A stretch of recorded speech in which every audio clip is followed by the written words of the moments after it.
At 4:47 a.m., with her infant son screaming from hunger and not a dollar in her purse, Lena Ward did the one thing she swore she'd never do. She texted the father who didn't know his child existed. Victor Moretti wasn't just her dangerous ex. He was the city's most feared mafia boss, a man whose world was built on blood and power. But desperation doesn't care about pride or fear. When her fingers hit send on those 5 words, "Your son has no milk," she didn't just open a door she'd bolted shut 18 months ago. She detonated a bomb that would reshape 3 lives forever. If you want to see how one message changed everything, stay until the end.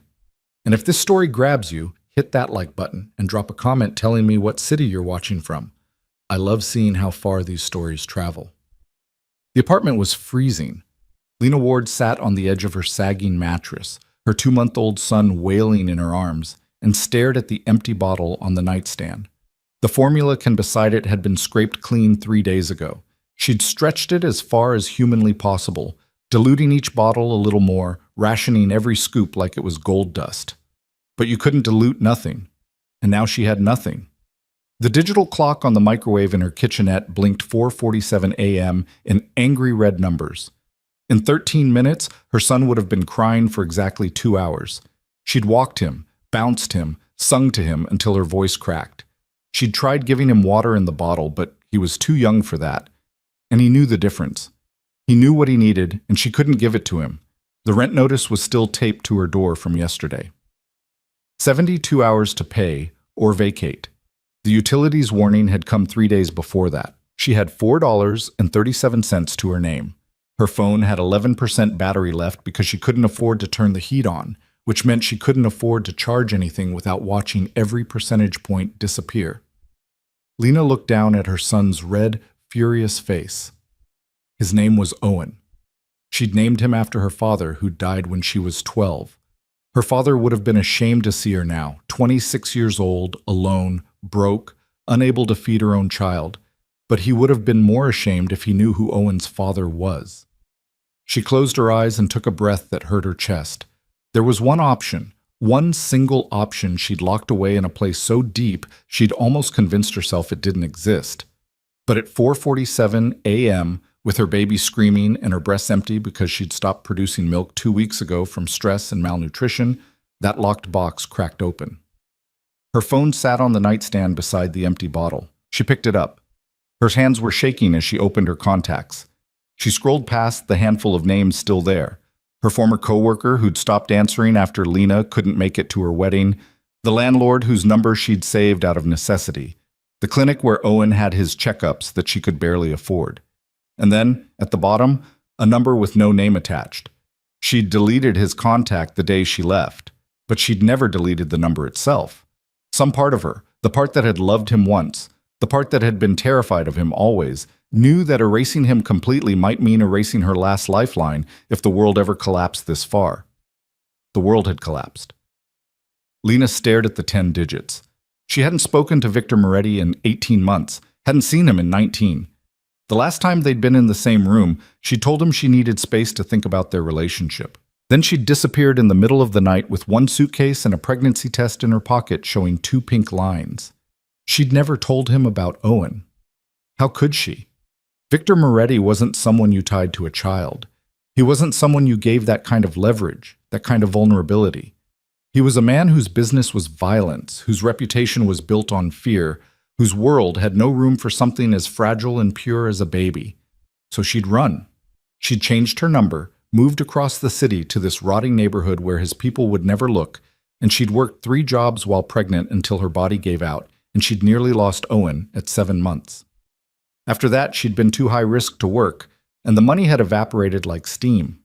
But she'd told herself it was worth it. Anything was worth keeping her son away from that life. Except now her son was starving. Lena typed the message with shaking thumbs. Your son has no milk. She stared at it for 30 seconds.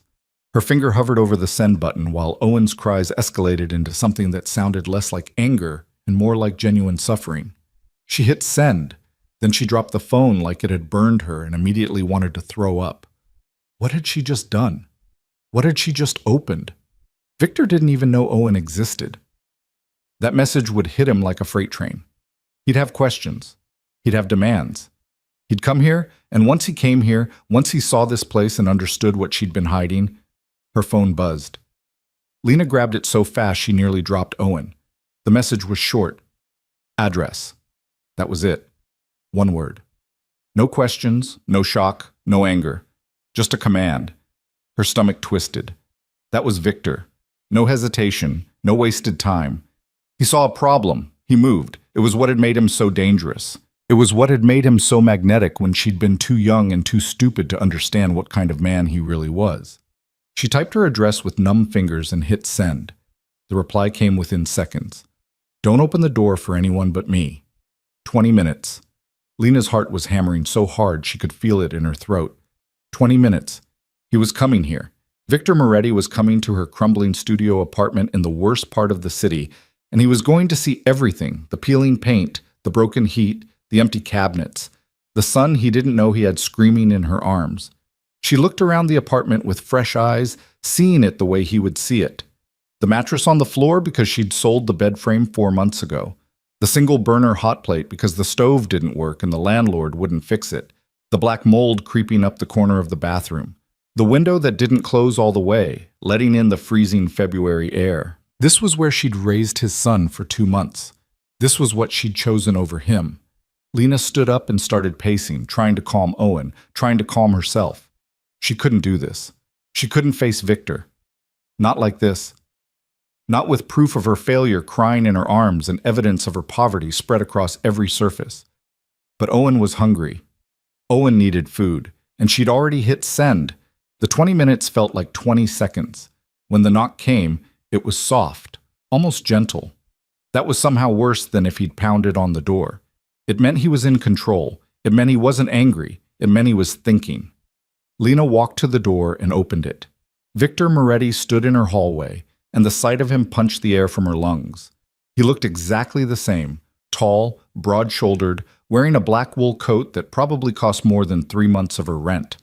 His dark hair was shorter than she remembered, cut close on the sides. His face was all sharp angles and hard lines, except for his eyes, those deep brown eyes that had always been able to pin her in place without a single word.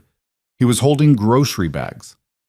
4 of them, hanging from his hands like they weighed nothing. Victor's eyes went to Owen first. He stared at the baby in her arms with an expression Lena couldn't read. Then his gaze traveled over her, the sweatpants she'd been wearing for 3 days, the oversized t-shirt with formula stains on the shoulder, her unwashed hair pulled into a bun. Finally, he looked past her into the apartment. Something flickered across his face, something that might have been anger or might have been pain. "Let me in, Lena," he said quietly. She stepped back. Victor walked into her apartment, and the space seemed to shrink around him. He wasn't just tall. He carried a presence that filled rooms, that made people nervous, that reminded everyone exactly who he was. In her tiny studio, that presence was suffocating. He set the grocery bags on her counter, the only clear surface in the kitchen area, and turned to face her. "How old is he?" Victor asked. His voice was steady, but there was something underneath it, something sharp. 2 months, Lena whispered. 9 weeks. Victor did the math in his head. She watched him do it, watched his jaw tighten. "You were pregnant when you left." It wasn't a question. "Yes." Owen was still crying, though his wails had softened to exhausted whimpers. Victor's eyes went to him again, and this time they stayed there. "What's his name?" "Owen." "Owen," Victor repeated. He said it carefully, like he was testing how it felt. Then he looked at Lena, and the sharpness underneath his calm cracked open. "You didn't tell me." "No." "You've been here for 18 months, raising my son in this—" He cut himself off, his hands flexing at his sides. "You didn't tell me." "I couldn't." Lena's arms tightened around Owen. "Your world isn't safe for a child." "And this is?" Victor gestured at the apartment, his voice rising for the first time. "You think this is better? You think I would have let you live like this if I'd known? I didn't want your money." "He's hungry, Lena." Victor's voice cracked like a whip. "Your son is crying because he's starving, and you didn't tell me he existed because you were too proud or too scared or too—" He stopped, took a breath. When he spoke again, his voice was back under control, but barely. I'm not doing this now. Where are his bottles? Lena pointed mutely to the kitchenette. Victor moved past her, pulling a large can of formula from one of the grocery bags. She watched him read the label, measure the water from the sink into a bottle with absolute precision, add the formula, screw the cap on, and shake it. He'd never held a baby in his life, as far as she knew, but his hands were steady. Is this the right temperature? He asked, turning to her. Lena tested it on her wrist. It's fine.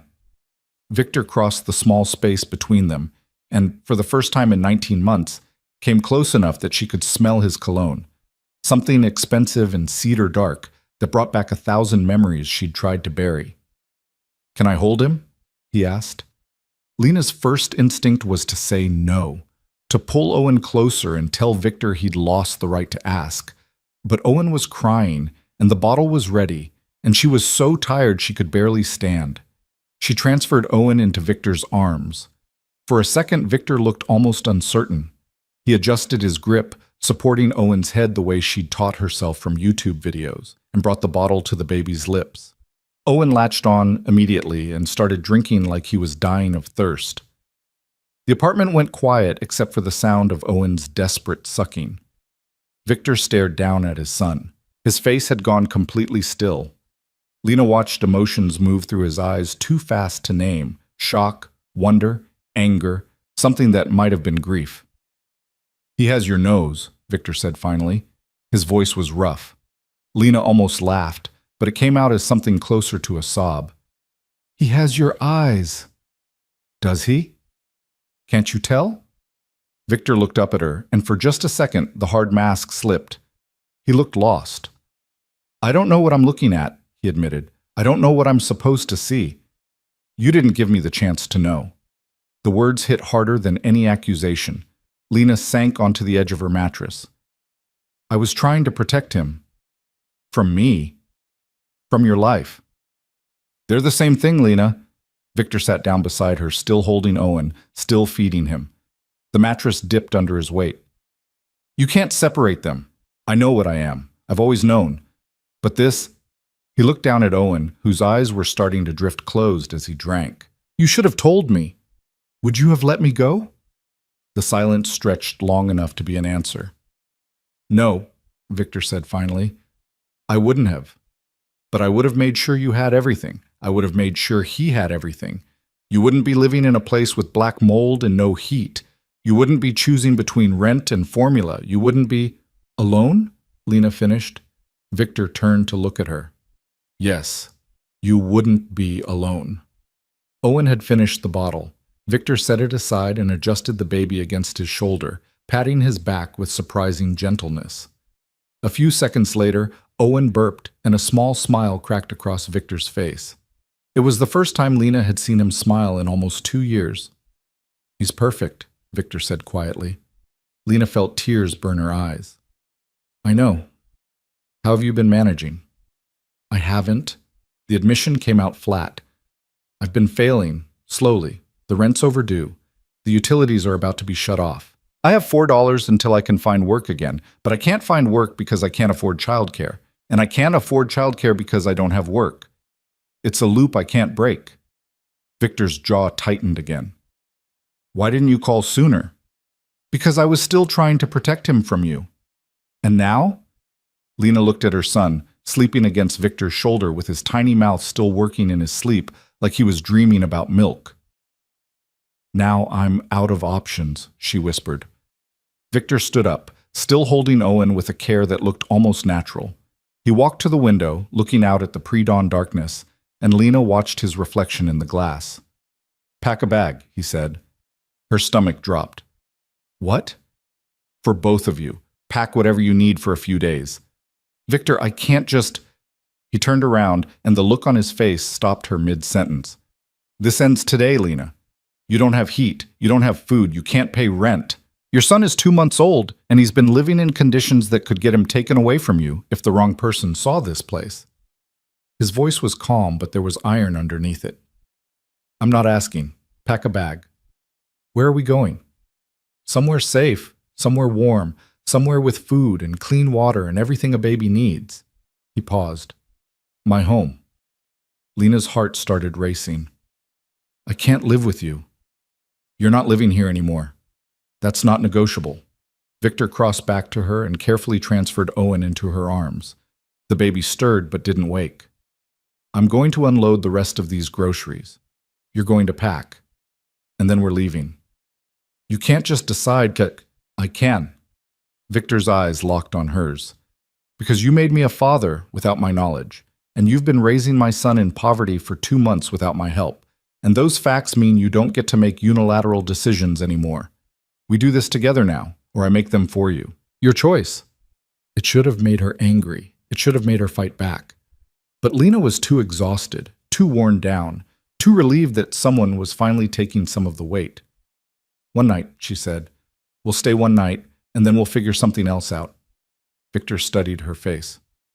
Okay. I mean it, Victor. I know you do.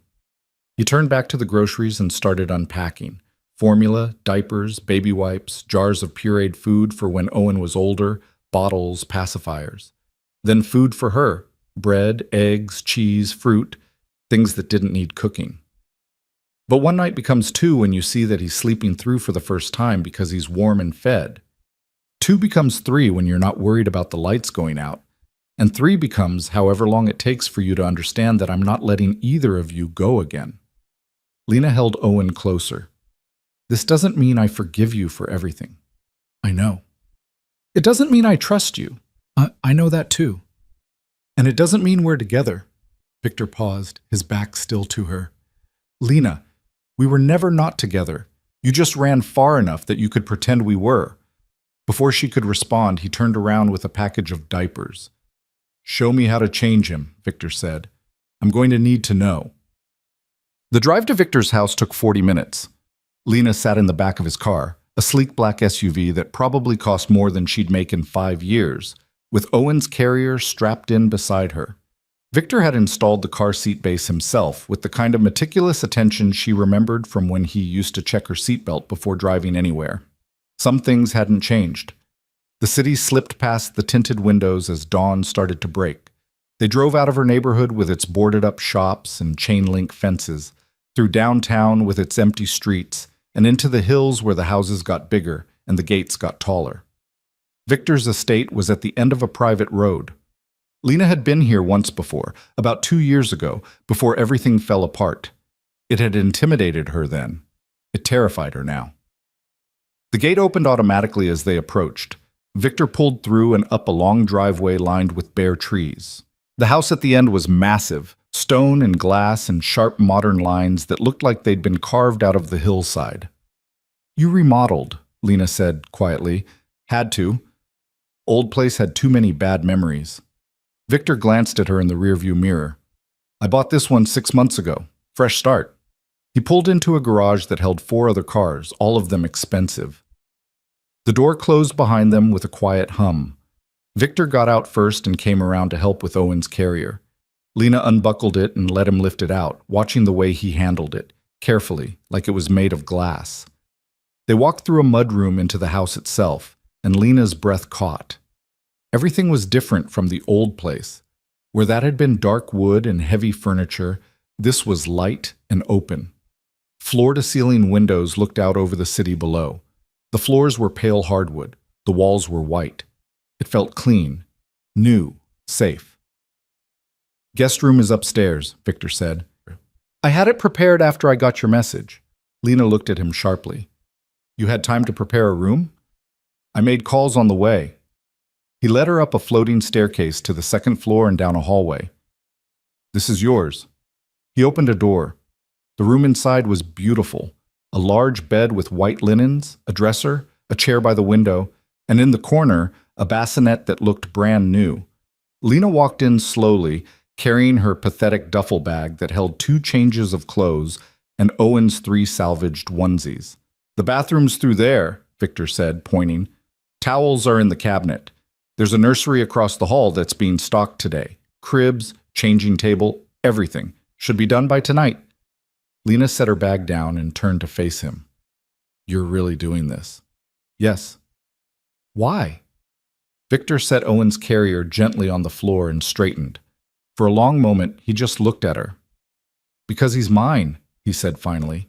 "And because you're—" He stopped himself. "Because you needed help and you asked. That's enough." "I'm not staying long." "We'll see." "Victor, get some sleep, Lena." He moved toward the door. "I'll watch him. You look like you haven't slept in weeks." "I can't just—" "Yes, you can." Victor paused in the doorway. "You're safe here. Both of you. I promise you that. Whatever else you don't trust me with this." He closed the door before she could argue. Lena stood in the middle of the beautiful room holding her duffel bag and felt the full weight of the last 2 months crash down on her. Her legs gave out. She sank onto the edge of the bed and put her face in her hands. She'd done it. She'd actually contacted Victor. She'd let him into Owen's life. She'd brought her son into the world she'd run from. And the worst part, the part that made her chest ache with something too complicated to name, was that it felt like relief. When Lena woke up, the sun was high in the sky and her phone said it was 2:34 p.m. She sat up in a panic. Owen! Where was Owen? She threw off the blankets. When had she gotten under blankets? And ran to the door, yanking it open. The hallway was quiet. Lena followed the sound of voices downstairs. As she got closer, she recognized Victor's low murmur, and then her heart stopped. A woman's voice. She came around the corner into the living room and froze. Victor was sitting on the couch, holding Owen against his shoulder. A woman in her 50s with kind eyes and graying hair sat beside him, watching as he gently bounced the baby. "Like this?" Victor was asking. "Perfect," the woman said warmly. "You're a natural. He's so content." "He wasn't an hour ago. Screamed through the entire diaper change." "That's normal. They hate being cold and exposed. You'll get faster with practice." Victor looked up and saw Lena. Something in his expression softened. "You're awake," he said. The woman turned and smiled. "You must be Lena. I'm Caroline. Mr. Moretti hired me to help with the baby while you settle in." Lena's brain was still catching up. "You hired a nurse?" "Nanny," Victor corrected. "Caroline has 30 years of experience. She'll be here during the day to help with Owen and teach us what we need to know." "Teach us?" Lena repeated. Victor stood up, still holding Owen like he'd been doing it his whole life. "I told you, we're doing this together now." Caroline gathered her bag and stood. "I'll give you two some privacy. I've prepared bottles for the next few feedings. They're in the warmer in the kitchen. There's a schedule on the counter." She smiled at Lena. "Get some rest, dear. You look like you need it." She left through the front door, and Lena heard it click shut behind her. The silence felt heavy. "You can't just hire people without asking me," Lena said finally. "I can, and I did." Victor walked over and transferred Owen into her arms. The baby was clean, wearing a new onesie she'd never seen before, and he smelled like baby soap. "He needed things. I got them. That's how this works now." Lena looked down at her son. He was staring up at her with those dark eyes that were definitely Victor's, and her chest ached. "I didn't want this," she whispered. "Want what?" "To need you." Victor's hand came up, and for a second she thought he was going to touch her face. Instead, he brushed his thumb across Owen's cheek. "You don't need me," he said quietly. "But he does, and I'm not going anywhere." Lena met his eyes. "What are you trying to do, Victor?" "Be his father." He held her gaze. "Be whatever you'll let me be." "And if I can't let you be anything?" Something painful flickered across his face. "Then I'll take what I can get. But I'm not walking away from him, Lena. You need to understand that. You can hate me. You can leave again if that's what you choose. But I know my son exists now, and that changes everything." "You're a dangerous man." "I was," Victor corrected. Past tense. Lena almost laughed. "You don't just stop being what you are." "No, but you change the shape of it. You find new purposes." He stepped back, giving her space. "I've been dismantling the old business for 8 months now, selling off assets, cutting ties, going legitimate. It's almost done." She stared at him. "You're lying." "I'm not. Why would you do that?" Victor's eyes locked on hers, and the intensity there made her breath catch. "Because I knew you'd come back eventually," he said. And when you did, I wanted to be someone you could stay with." The words hung in the air between them. Lena's throat tightened. "You didn't know about Owen." "No, but I knew about you. I knew you left because of what I was. And I knew that if I wanted any chance of fixing that, I had to change." He paused. Finding out about him just gave me a better reason. Owen started to fuss, and Lena bounced him automatically, her mind racing. "I need proof," she said. "Of what?" "That you're really out. That you're not just saying this to keep me here." Victor nodded slowly. "Okay. What do you want to see?" "Everything. Financial records, business holdings, who you're meeting with, what you're doing. If we're doing this together, if I'm even considering staying, I need transparency." "You'll have it?" Victor didn't hesitate. "Starting tomorrow, I'll show you everything. You can ask any question you want. I'll answer honestly." Lena searched his face for the lie, for the manipulation, for the angle he was working. But all she saw was exhaustion and determination and something that looked almost like hope. "1 month," she heard herself say. Victor's eyebrows rose. "What?" "1 month trial. You prove you're out of that life. You prove you're serious about this. And you prove you can be the kind of father Owen deserves. No secrets, no lies, complete honesty. And after the month, we reevaluate. Together." Victor was quiet for a long moment. Then he extended his hand. "Deal," he said. Lena shifted Owen to one arm and shook Victor's hand. His grip was warm and solid and achingly familiar. "But the first time you lie to me," she said, "the first time I find out you're still connected to anything violent or illegal, we're gone. And you won't find us again." Victor's hand tightened on hers just slightly. "Understood." He let go, and Lena immediately felt the absence of his touch. "The nursery's done," Victor said, his voice carefully neutral. "Want to see it?" Despite everything, despite her fear and her anger and her bone-deep exhaustion, Lena felt a flicker of curiosity. "Okay," she said. Victor led her back upstairs and down the hall to a room she hadn't noticed before. He opened the door, and Lena's breath caught for the second time that day. The nursery was perfect. Soft gray walls, white furniture, a crib with a mobile hanging above it, shelves stocked with diapers and wipes and more supplies than Owen would use in 6 months. A rocking chair by the window, blackout curtains, a changing table already set up with everything organized in labeled bins. "Caroline helped design it," Victor said. "I told her to get whatever was safest and best." Money wasn't a concern. Lena walked in slowly, running her hand along the crib rail. It was solid wood, smooth under her fingers. The mattress was firm. The sheets were soft cotton. Owen could sleep here. Owen could be safe here. "It's too much," she whispered. "It's what he deserves." Lena turned to face Victor.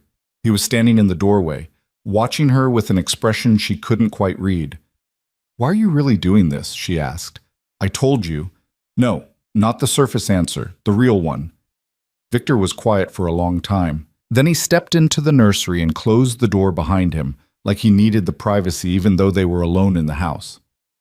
"Because I loved you," he said finally. "And because when you left, I understood why, even if it destroyed me. You saw what I was and you ran, and I couldn't blame you for that. But I also couldn't let you go, so I started changing. Not because I thought I'd find you. I had people looking, but you'd vanished completely. But because I thought maybe if I became someone different, someone better, then someday if our paths crossed again, you wouldn't have to run." He looked down at Owen, sleeping in Lena's arms. "And then you texted me about our son, and I realized I'd been changing for the wrong reason. It wasn't about getting you back. It was about being the kind of man who deserved to be in his life. In both your lives." Lena's eyes burned. "You broke my heart." "I know. You were building something evil, and you expected me to live in the center of it like it was normal." "I know that too." "So how am I supposed to trust that you've changed? How am I supposed to believe this isn't just another manipulation?" Victor met her eyes. "You're not. Not yet. That's what the month is for. I'm going to prove it to you day by day, decision by decision, and at the end you'll either believe me or you won't. But I'm going to try, Lena. For him. For you. For myself." Owen stirred in her arms and made a small sound. Both of them looked down at him. "He's beautiful," Victor said softly. "He is. Thank you for keeping him safe." The words almost broke her. Lena blinked hard against tears. "I didn't do a very good job of it," she managed. "You did the best you could alone. You don't have to be alone anymore." Lena wanted to argue. She wanted to protect herself, to keep her walls up, to remember all the reasons she'd run in the first place. But she was tired. So tired. And Owen was warm and fed and safe, and for the first time in months, she wasn't carrying everything by herself. "Okay," she whispered. "Okay? 1 month. We'll try." Victor's entire body seemed to relax. "Thank you. Don't thank me yet. You have a lot to prove." "I know." He moved toward the door. "Get some rest, both of you. I'll wake you for his next feeding." "Victor?" He turned back. "What happens if this doesn't work?" Lena asked. "What happens if at the end of the month I still can't trust you?" Victor's expression was achingly honest. "Then I'll help you find a safe place to live, and I'll set up support for Owen, and I'll be the best father I can be from whatever distance you allow. But I won't disappear. He's my son. I won't abandon him the way—" He cut himself off. "The way your father abandoned you," Lena finished quietly. Victor's jaw tightened. Yes, she'd known about his childhood. Not much. Victor didn't talk about his past, but enough to understand that he'd grown up without a father, that his mother had struggled, that he'd built his empire out of desperation and anger and a need to never be powerless again. Owen would not grow up like that. No matter what happened between her and Victor, she could see that he meant that promise. "Okay," she said again. 1 month. Victor nodded and left the room, closing the door softly behind him. Lena stood in the perfect nursery, holding her son, and wondered if she'd just made the best decision of her life or the worst. The first 3 days passed in a blur of feedings and diaper changes and moments so surreal that Lena kept expecting to wake up back in her freezing apartment. But she didn't wake up. This was real. The soft sheets, the warm room, the endless supply of everything Owen needed. It was all real. And so was Victor, who appeared at every feeding like clockwork, watching Caroline demonstrate techniques with the focused intensity he used to reserve for business deals. On the morning of the 4th day, Lena found him in the nursery at 6 a.m., changing Owen's diaper with the kind of precision that would have been funny if it wasn't so touching. "You're getting faster," she said from the doorway. Victor looked up, and something in his expression softened when he saw her. "Caroline says I need to work on my swaddling technique. Apparently I'm wrapping him too tight." "You're doing fine." "He screamed for 10 minutes last night." "He's a baby. That's what they do." Lena walked in and picked up Owen once Victor had him dressed. The baby immediately settled against her chest, and she felt that familiar rush of love and terror that came with motherhood. "You don't have to be perfect at this." "Yes, I do." Victor washed his hands at the small sink Caroline had insisted be installed in the nursery. "I have 2 months to make up for. I can't afford mistakes." Lena sat down in the rocking chair, adjusting Owen in her arms. "That's not how this works. You're learning. He doesn't know the difference." Victor dried his hands and turned to face her. He was wearing sweatpants and a t-shirt, his hair still messy from sleep, and Lena had to actively ignore how much she'd missed seeing him like this. Unguarded, human, real. "I want to show you something today," he said. Her guard went up immediately. "Show me what?" "The proof you asked for, that I'm out." Victor leaned against the changing table. "I've been putting together documentation all week. Financial records, legal contracts, everything. It's ready." Lena's stomach tightened. Part of her didn't want to know. Part of her wanted to stay in this bubble where she could pretend Victor was just a man helping her, not a former crime boss trying to prove he'd changed. But she'd made a deal. 1 month of complete honesty. "Okay," she said. "When?" "After Owen's morning nap. Caroline will watch him. We'll go to my office." "Here?" "Downstairs. I had it built when I bought the place." Victor's eyes stayed on hers. "Everything I'm going to show you, it's not pretty, Lena. You're going to see exactly what I was, what I built, what I destroyed on my way out. I need you to be prepared for that." "I know what you were." You know some of it. You don't know all of it. The weight in his voice made her chest tight. Will it change how I see you? Victor's smile was sad. Probably. But you deserve the truth. That was the deal. Owen started to fuss, and Lena stood to walk him, bouncing gently the way that always calmed him. Victor watched them for a moment, and she could see him cataloging the movement, learning. I'll make breakfast, he said finally. Come down when you're ready. He left, and Lena was alone with Owen and her thoughts. The truth. She was about to learn the full scope of what Victor had been, and some part of her was terrified that seeing it laid out in black and white would make it impossible to stay, would make the last 4 days feel like a beautiful lie before the inevitable collapse. But she'd asked for this. She'd demanded transparency. Now she had to follow through. 3 hours later, Lena followed Victor down a hallway she hadn't explored yet. It led to a door that required a fingerprint scan to open. Victor pressed his thumb to the panel and the lock clicked. The office inside was nothing like the rest of the house. Where everything else was light and modern, this room was all dark wood and leather. Floor-to-ceiling bookshelves lined 2 walls.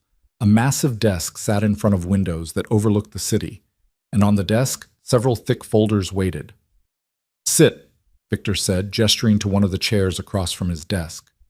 Lena sat. Her heart was hammering. Victor took the chair beside her instead of behind the desk. A deliberate choice, she realized.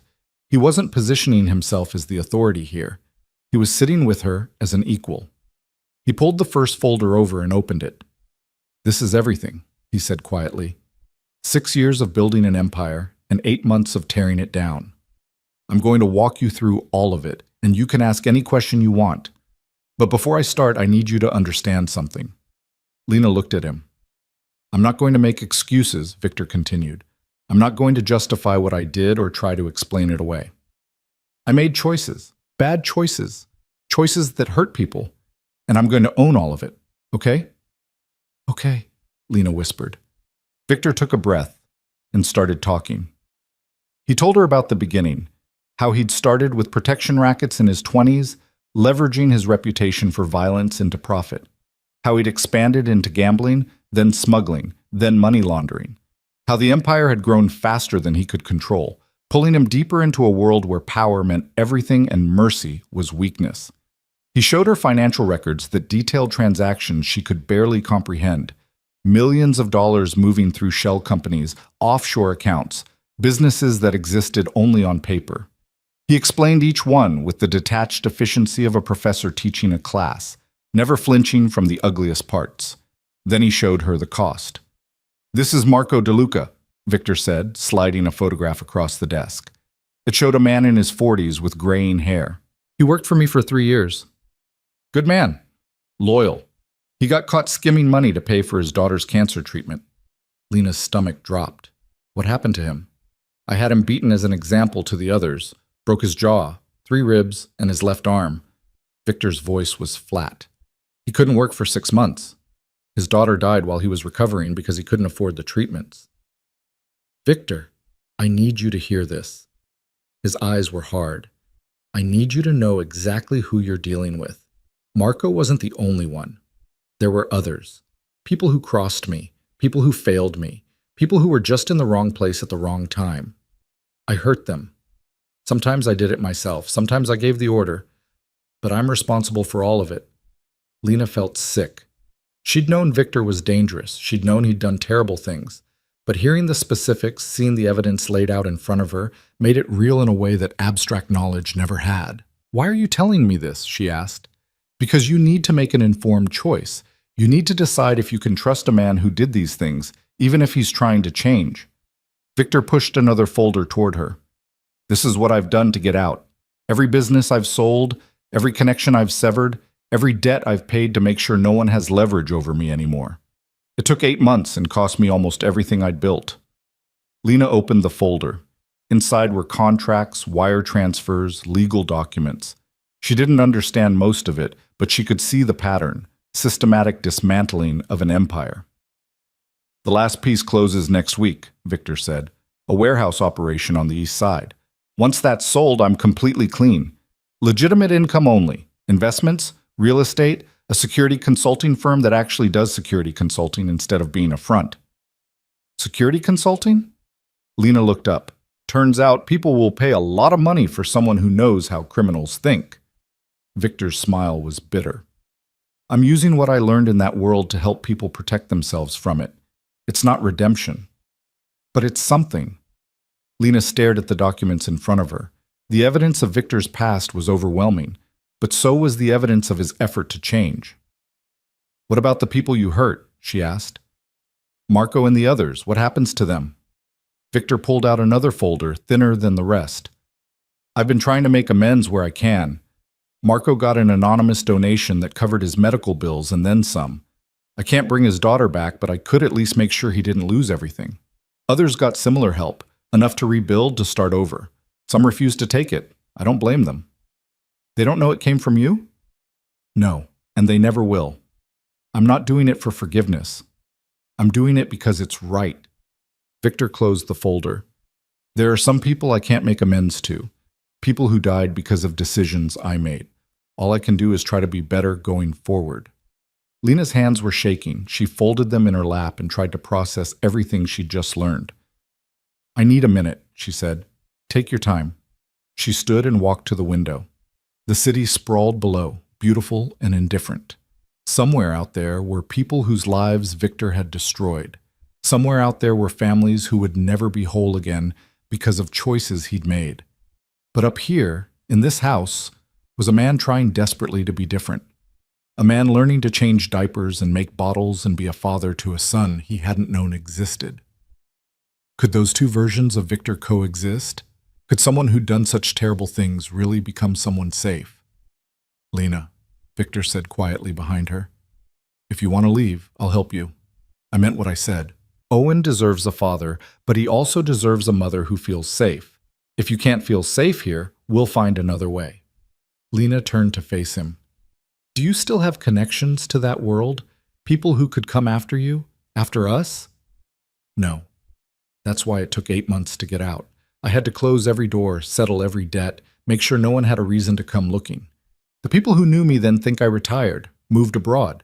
The few who know I'm still in the city know I'm not in the game anymore. Victor stood up. But I won't lie to you. There's always a risk when you've lived the life I lived. Someone could show up looking for revenge. Someone could try to pull me back in. I've done everything I can to prevent that, but I can't guarantee it will never happen. That's not very reassuring. No, but it's honest. Victor moved closer but stopped a few feet away, giving her space. This house has security that rivals most government buildings. I have people watching for threats. If anyone from my past shows up, we'll know about it before they get close. I'm doing everything I can to keep you both safe. Lena studied his face. You really love him, don't you? Owen? Yes. No hesitation. From the second I saw him. I didn't know I could feel like that. And me? The question hung between them. Victor's expression shifted into something raw. You know the answer to that. Say it anyway. I love you, Lena. I never stopped. Even when I thought I'd never see you again, even when I was tearing down everything I'd built, you were the reason. The hope that maybe someday I could be someone you'd come back to. He took a breath. But I also know love isn't enough. I know I have to earn your trust. That's what this month is about. Lena's chest ached. I don't know if I can love you again. I know. I don't know if I can forgive what you were. I wouldn't ask you to. Then what are you asking for? Victor's eyes held hers. A chance. Just a chance to prove I can be the man you and Owen need. That's all. Lena looked at him, really looked at him. She saw the exhaustion in his eyes from nights spent learning how to care for an infant. She saw the determination in the set of his jaw. She saw the hope he was trying not to show her because he didn't want to pressure her into anything.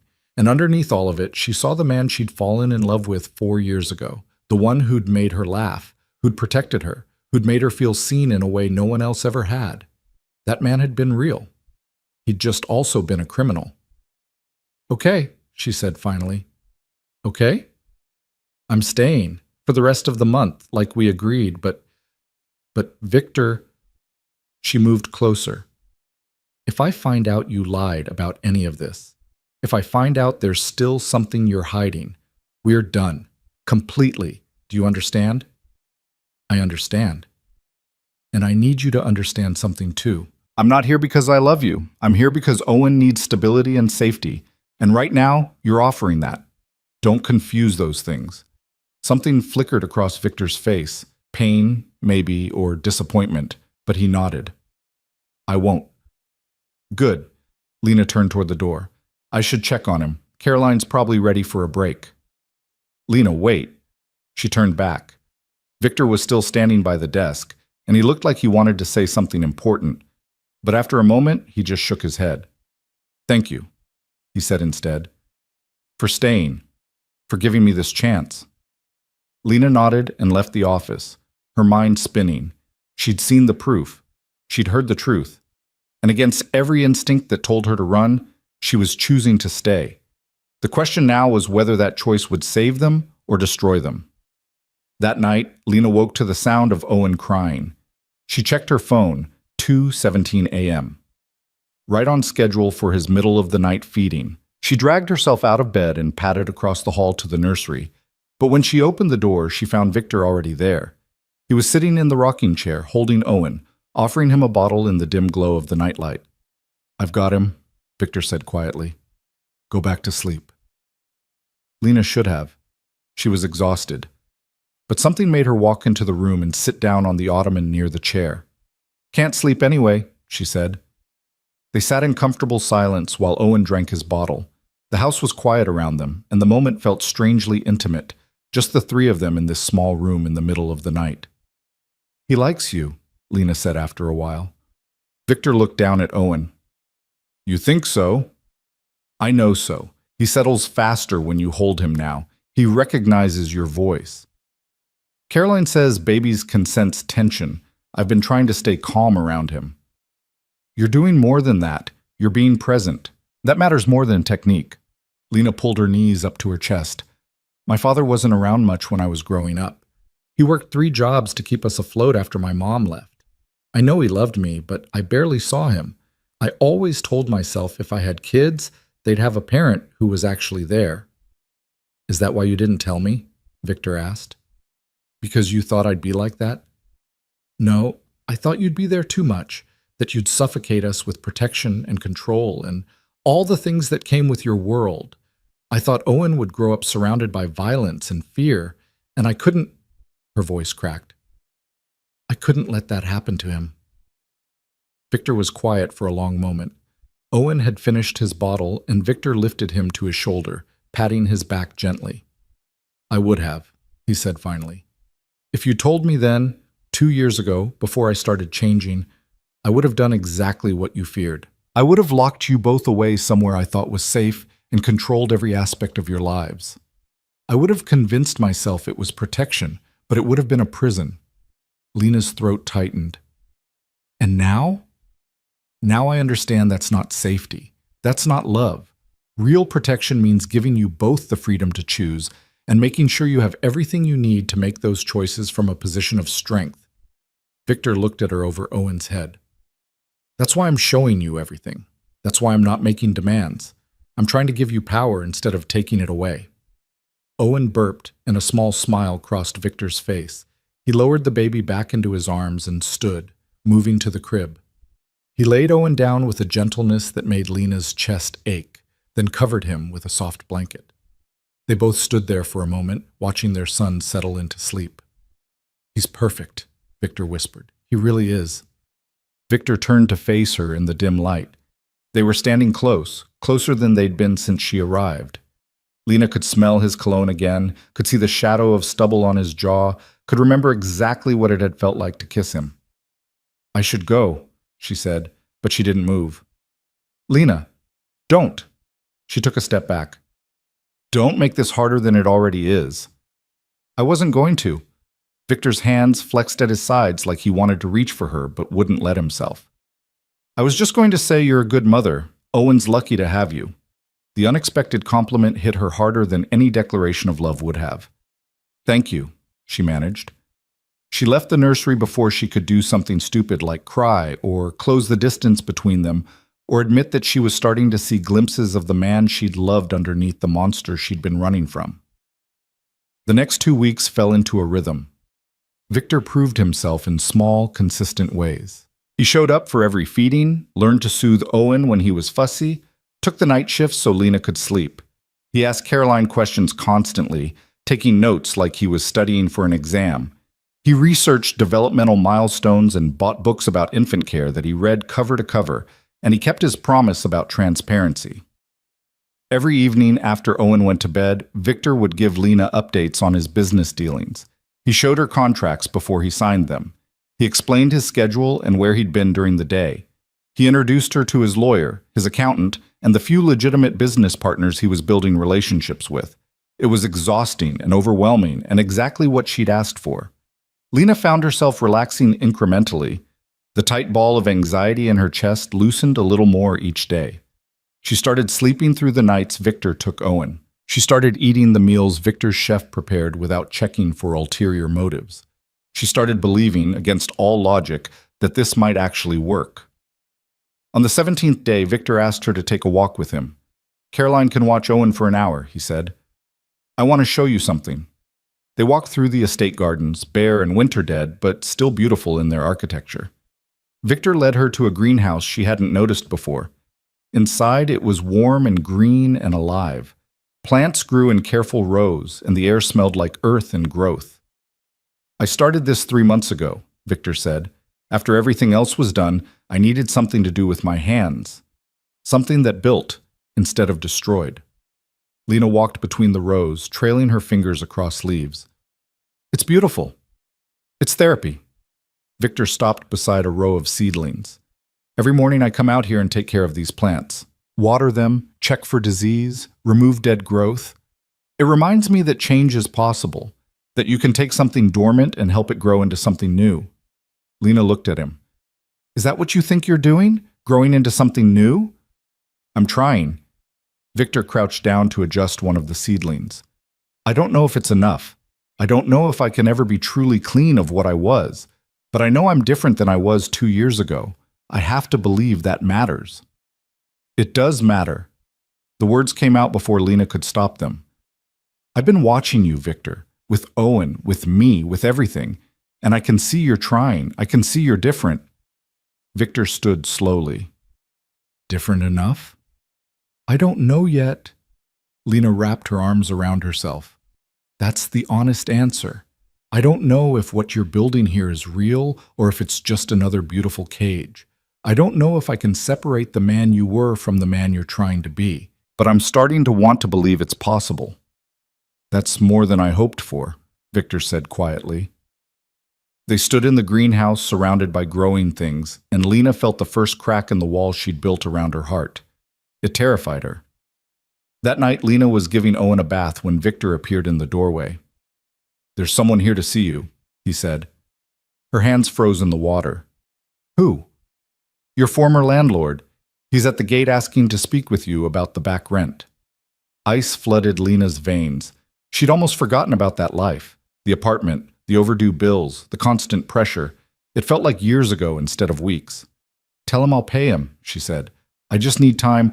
"Already handled." Victor leaned against the doorframe.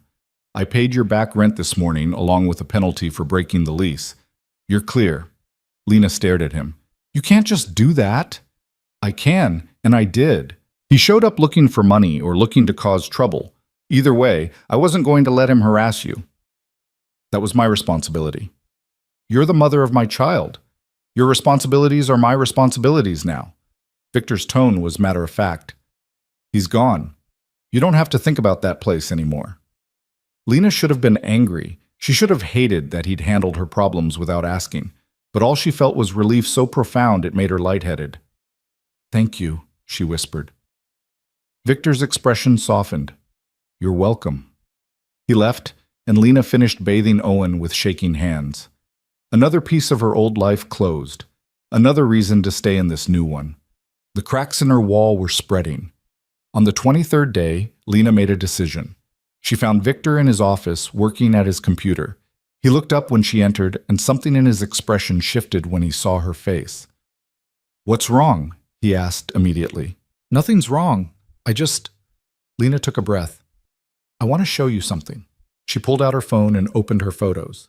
Then she handed it to Victor. He looked down at the screen and his entire body went still. It was a photo from the hospital, taken hours after Owen was born.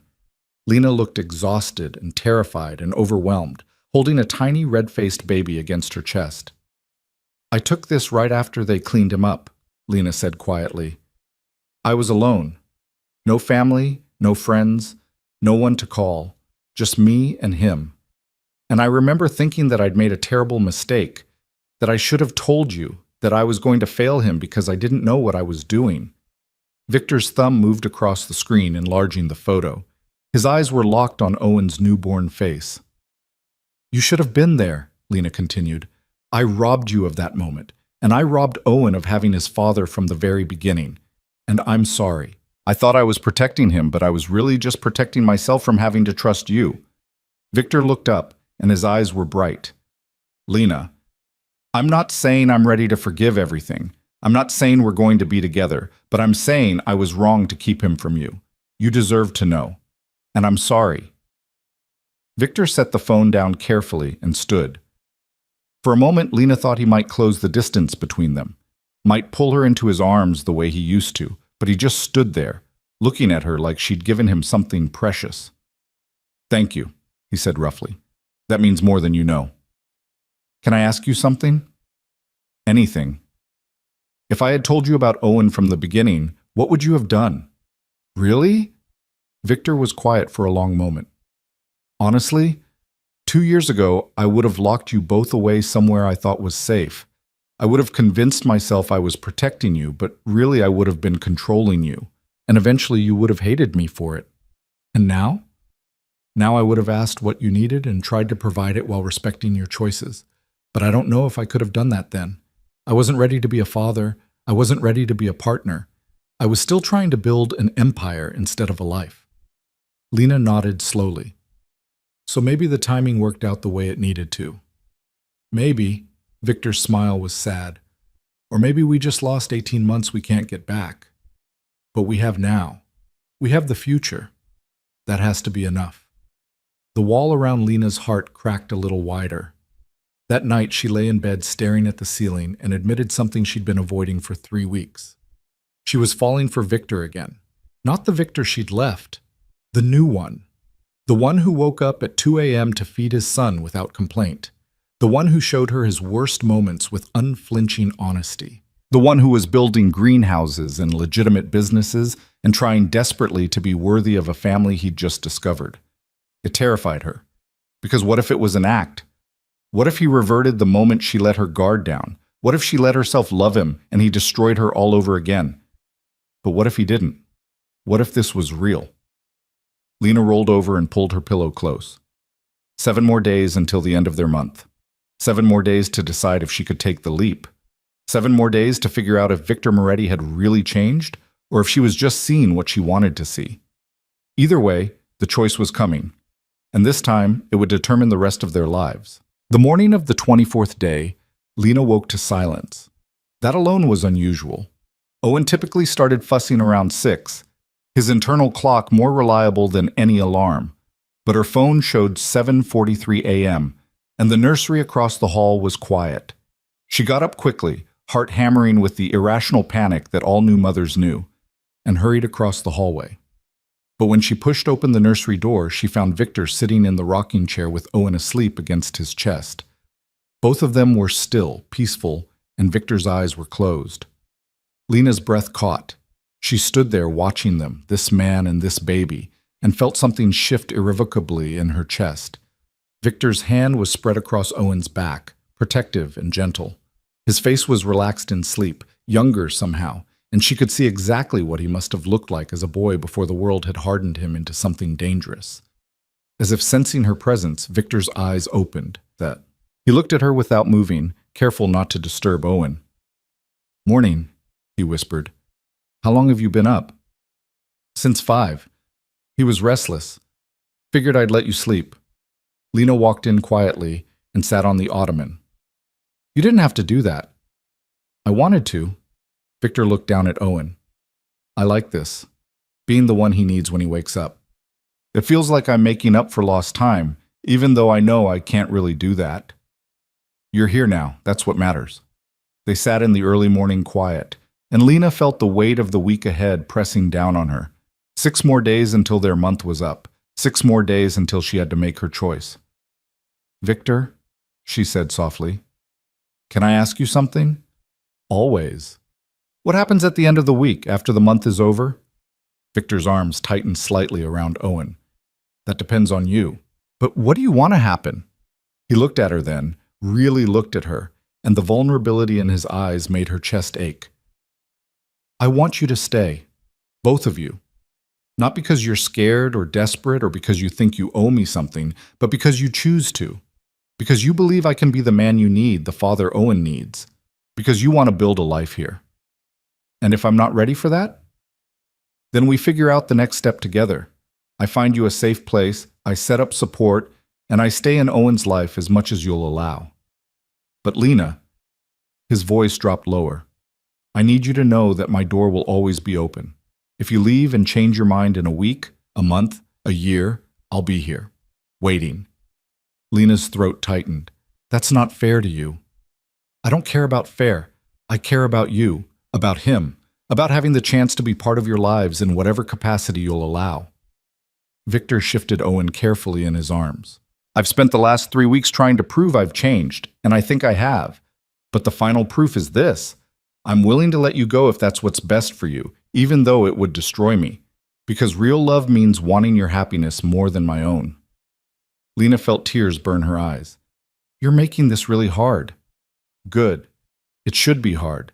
This is the rest of our lives, we're deciding. Owen stirred and made a small sound. Victor stood smoothly and carried him to the changing table, and Lena watched as he efficiently changed the diaper with the practiced ease he'd developed over the past weeks. When he was done, he offered Owen to her. Your turn to feed him, Victor said. I'll make breakfast. He left the nursery and Lena settled into the rocking chair with her son. Owen latched onto the bottle immediately, his dark eyes, so much like his father's, staring up at her with that intense baby focus that always made her smile. What do you think? She whispered to him. Should we stay? Should we trust him? Owen just kept drinking, oblivious to the magnitude of the decision weighing on her. Lena closed her eyes and tried to imagine walking away, packing up their things, finding a new apartment, starting over alone. Victor would help, she knew. He'd make sure she had everything she needed. But Owen would grow up split between 2 homes, 2 lives, never quite whole.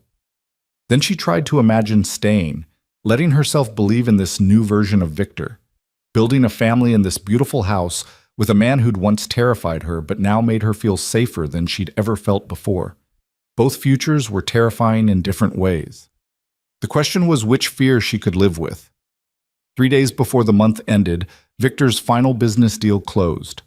Lena knew because he came to find her in the nursery where she was folding Owen's laundry, and his face was different somehow. Lighter. It's done, he said from the doorway. She looked up. The warehouse? Sold. Paper signed, money transferred. I'm officially out. Victor leaned against the door frame, and she could see the tension leaving his shoulders. 6 years of building something toxic, 8 months of dismantling it, and it's finally over. Lena set down the tiny shirt she was folding. How do you feel? Terrified, relieved, free. He laughed, but it sounded shaky. I don't know what I'm supposed to do now. That life was all I knew for so long. Now you figure out who you are without it. That's the terrifying part.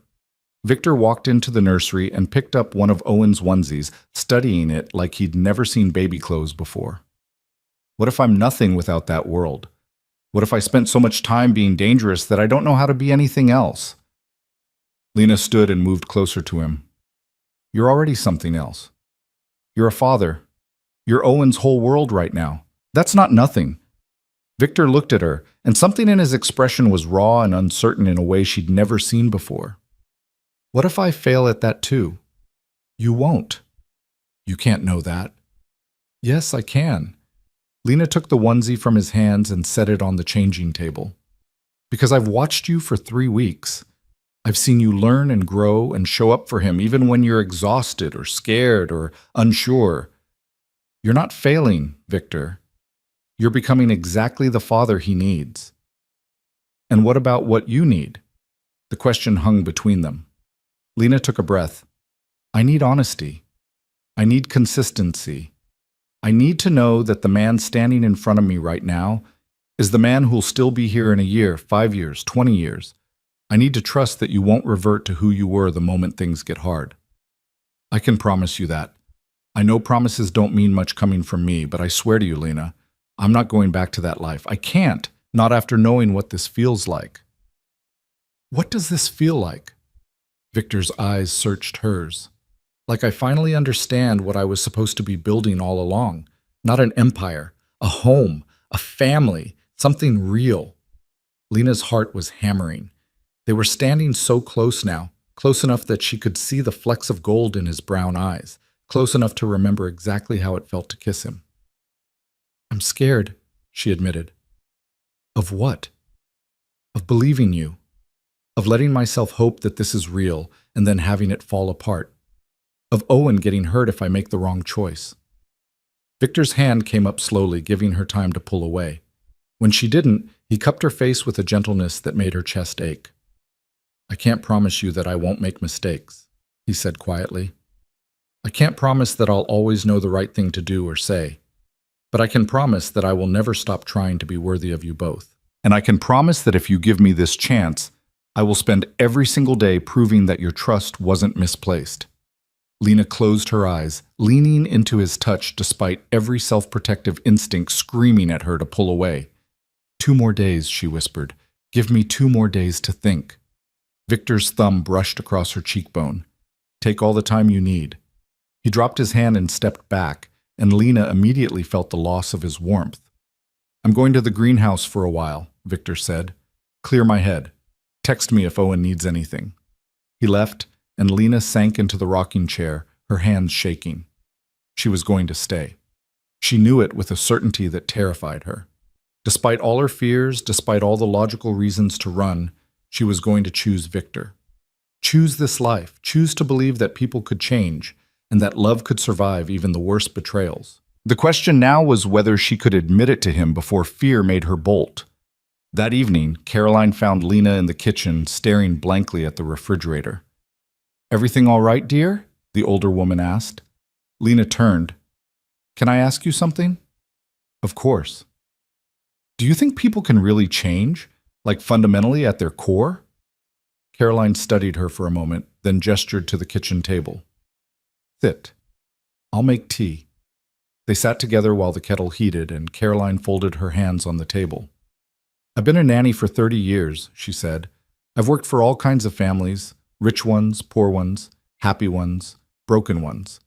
And I've learned that people are capable of remarkable transformation when they have the right motivation. What's the right motivation? Love. Real love, not the selfish kind. The kind that makes you want to be better because someone else deserves better. Caroline poured hot water over tea bags.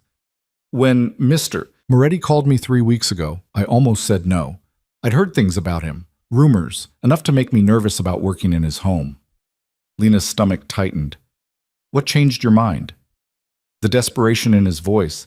He wasn't calling because he needed help with a baby.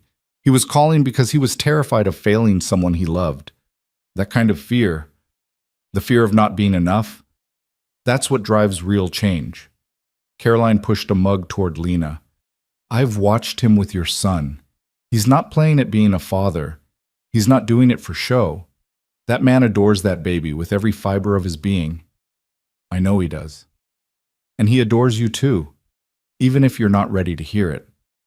Caroline's smile was knowing. The way he looks at you when you're not watching, the way he asks me questions about what you need, how you're feeling, if you seem happy, that's not manipulation. That's a man desperately in love and terrified he's already lost you. Lena wrapped her hands around the warm mug. What if I'm making a mistake? What if he goes back to who he was? Then you deal with it when it happens. But Lena, you can't live your life protecting yourself from possibilities. At some point, you have to take a leap of faith. Caroline reached across the table and squeezed her hand. I've seen a lot of fathers over the years, good ones, bad ones, absent ones. Mr. Moretti is trying harder than any of them to get it right. That has to count for something. It does, Lena whispered. It counts for everything. The next day, Lena asked Victor to take a walk with her after Owen's morning nap. They left the baby with Caroline and walked through the winter bare gardens toward the greenhouse. I've been thinking about what you said, Lena began, about wanting us to stay. Victor's hands were shoved in his pockets, his shoulders tense. And? I need to tell you something first, about why I really left. They reached the greenhouse, and Victor held the door open for her.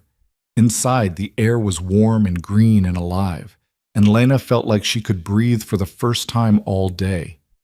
When we were together before, she said, I loved you, completely, recklessly.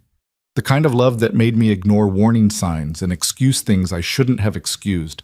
I knew what you did. I knew it was dangerous, but I loved you anyway. Victor was quiet, watching her. Then I got pregnant, and everything shifted. Suddenly, it wasn't just about me anymore. It wasn't about what I could survive or tolerate. It was about bringing a baby into a world where violence could touch him at any moment. Lena touched one of the seedlings, feeling the delicate leaves. I realized I had to choose between loving you and protecting him. And that choice broke me, Victor. It absolutely destroyed me. But I chose him. I know. Do you? Do you understand that leaving you was the hardest thing I've ever done? That I cried for months? That I still loved you even when I hated what you were? Lena's voice cracked. I need you to understand that I didn't run because it was easy. I ran because it was the only way I could keep our son safe from a world I couldn't control. Victor moved closer. I do understand, and I'm sorry you had to make that choice alone. I'm sorry I was the kind of man who made that choice necessary. You were, Lena agreed, but you're not anymore. That's what these 3 weeks have shown me. You're not that man. You're someone new, someone better. And I think, she took a shaky breath, I think I'm ready to believe in that. Victor went very still. What are you saying? I'm saying I want to stay, not just for the stability or the safety or because it's convenient. I want to stay because I can see us building something real here, the three of us. A family. Lena turned to face him fully. But I need you to understand my conditions. Anything. First, complete transparency continues. Forever. No secrets, no half-truths, no protecting me from things you think I can't handle. If something from your past shows up, you tell me immediately. Done. Second, Owen comes first. Always. Every decision we make has to be about what's best for him, not what's easiest for us. I wouldn't have it any other way. Third, this was the hard one. We take this slow. I'm staying, and I'm choosing to trust you, but I'm not ready to jump back into a relationship. We're partners in raising Owen. We're friends, hopefully. But anything more than that has to develop naturally, without pressure. Victor's jaw tightened, but he nodded. I can do that. Can you? Really? Because I need you to understand that I might never be ready for more. I might decide that co-parenting is all I can offer you, and you need to be okay with that. The silence stretched long enough to be painful. Victor looked out at his plants, his hands still in his pockets, and Lena watched him wrestle with what she was asking. I won't lie and say that's what I want, he said finally. I want everything with you. I want us to be a family in every sense of the word. But I also know that you get to decide what you're ready for and when. So yes, I can do slow. I can do friends and co-parents and whatever else you're willing to give me. Because having you here, in whatever capacity, is better than not having you at all. Lena felt tears prick her eyes. Okay then. Okay? We're staying. All the conditions apply, and you agree to them, so we're staying. Victor's entire face transformed. The careful control he'd maintained for 3 weeks cracked, and pure relief flooded through. You mean it? I mean it. He closed the distance between them in 2 steps and pulled her into his arms. Lena stiffened for just a second before melting into the embrace. He held her like she was something precious and fragile, his face buried in her hair, and she could feel him shaking. Thank you, he whispered roughly. Thank you for trusting me, for giving me this chance. I swear I won't waste it." Lena's arms came up around him, and she let herself have this moment. Let herself feel safe in his arms. Let herself believe that maybe this could work. When they finally pulled apart, Victor's eyes were bright. "I have something for you," he said. "I was going to wait, but now feels right." He pulled a small box from his pocket, and Lena's heart stopped. "It's not what you think," Victor added quickly, seeing her face. "I know we're taking things slow. This isn't a ring." He opened the box. Inside were 2 keys on a simple key ring. "One is to the house," Victor said. "The other is to the estate gate, so you can come and go as you please, so you never feel trapped here." Lena stared at the keys. Such a simple gesture, but it meant everything. Freedom, choice, trust. "Thank you," she whispered, taking them. "There's something else." Victor pulled out his phone and opened it to a document. "I had my lawyer draw this up. It's a trust fund for Owen. Enough to make sure he's taken care of for life, no matter what happens between us. And it's in your name, too, as the trustee. You control it, not me." Lena's hands were shaking as she looked at the numbers. It was more money than she could comprehend. "Victor, this is insurance for both of you, so you never have to worry about stability or safety again. So even if I fail at everything else, I know I did this one thing right. You're not going to fail. Maybe not, but I want you to have this anyway. You and Owen deserve security that doesn't depend on me being perfect." Lena closed the document and handed his phone back. Then she took his face in her hands and pulled him down so she could press her forehead to his. "You're already more than I hoped for," she said quietly. "You know that, right?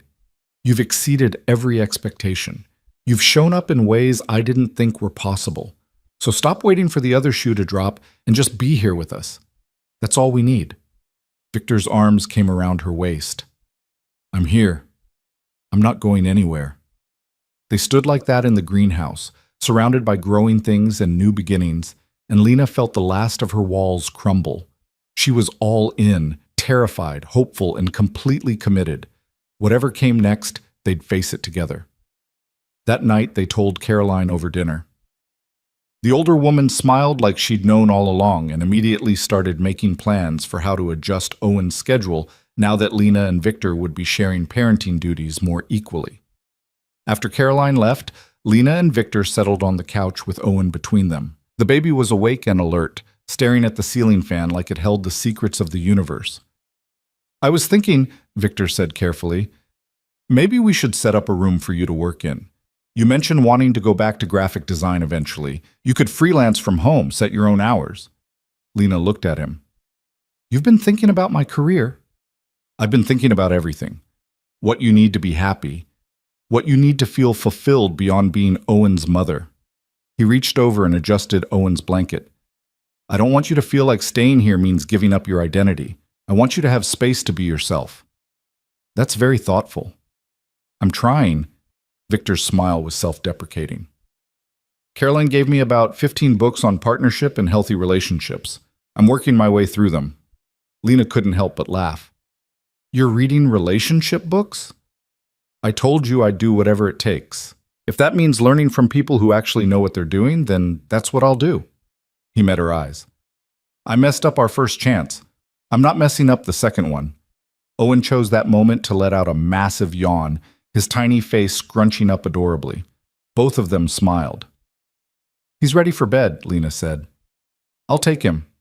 Victor scooped Owen up carefully. "You relax. You've had a big day." Lena watched him carry their son upstairs, and her chest felt full to bursting. This was her life now, this house, this man, this family they were building from broken pieces. It wasn't perfect. There would be hard days ahead. There would be moments when doubt crept in, when old fears resurfaced, when they had to work through the damage of the past. But they had time now. They had trust. They had a chance. And for the first time since that desperate night when she'd sent a single text message, Lena allowed herself to believe it might be enough. Later, after Owen was asleep and the house was quiet, Lena found herself standing in the doorway of Victor's office. He was at his desk, working on something on his laptop, and he looked up when he sensed her presence. "Can't sleep?" he asked. "Too much on my mind." She walked in and sat in the chair across from him. Can I ask you something personal? Always. Do you ever regret it? The life you left behind? The power? The money? All of it? Victor closed his laptop and gave her his full attention. Honestly, sometimes. Not the violence or the fear or the blood, but the certainty of it. The clear hierarchy. The knowledge that I had control. He paused. This is scarier. Building something legitimate, being vulnerable, trusting that love is enough.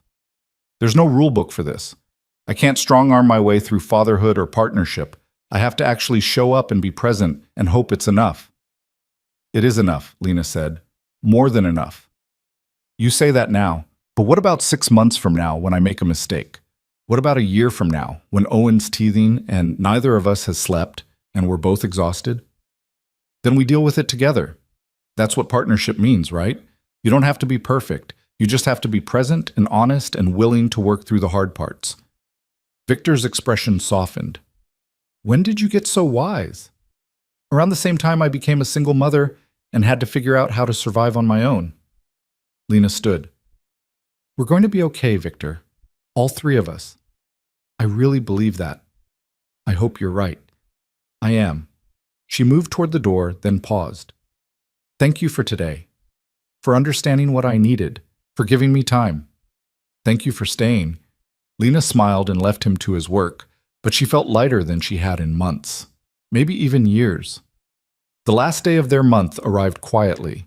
Lena woke to sun streaming through her window and Owen's soft babbling from the nursery.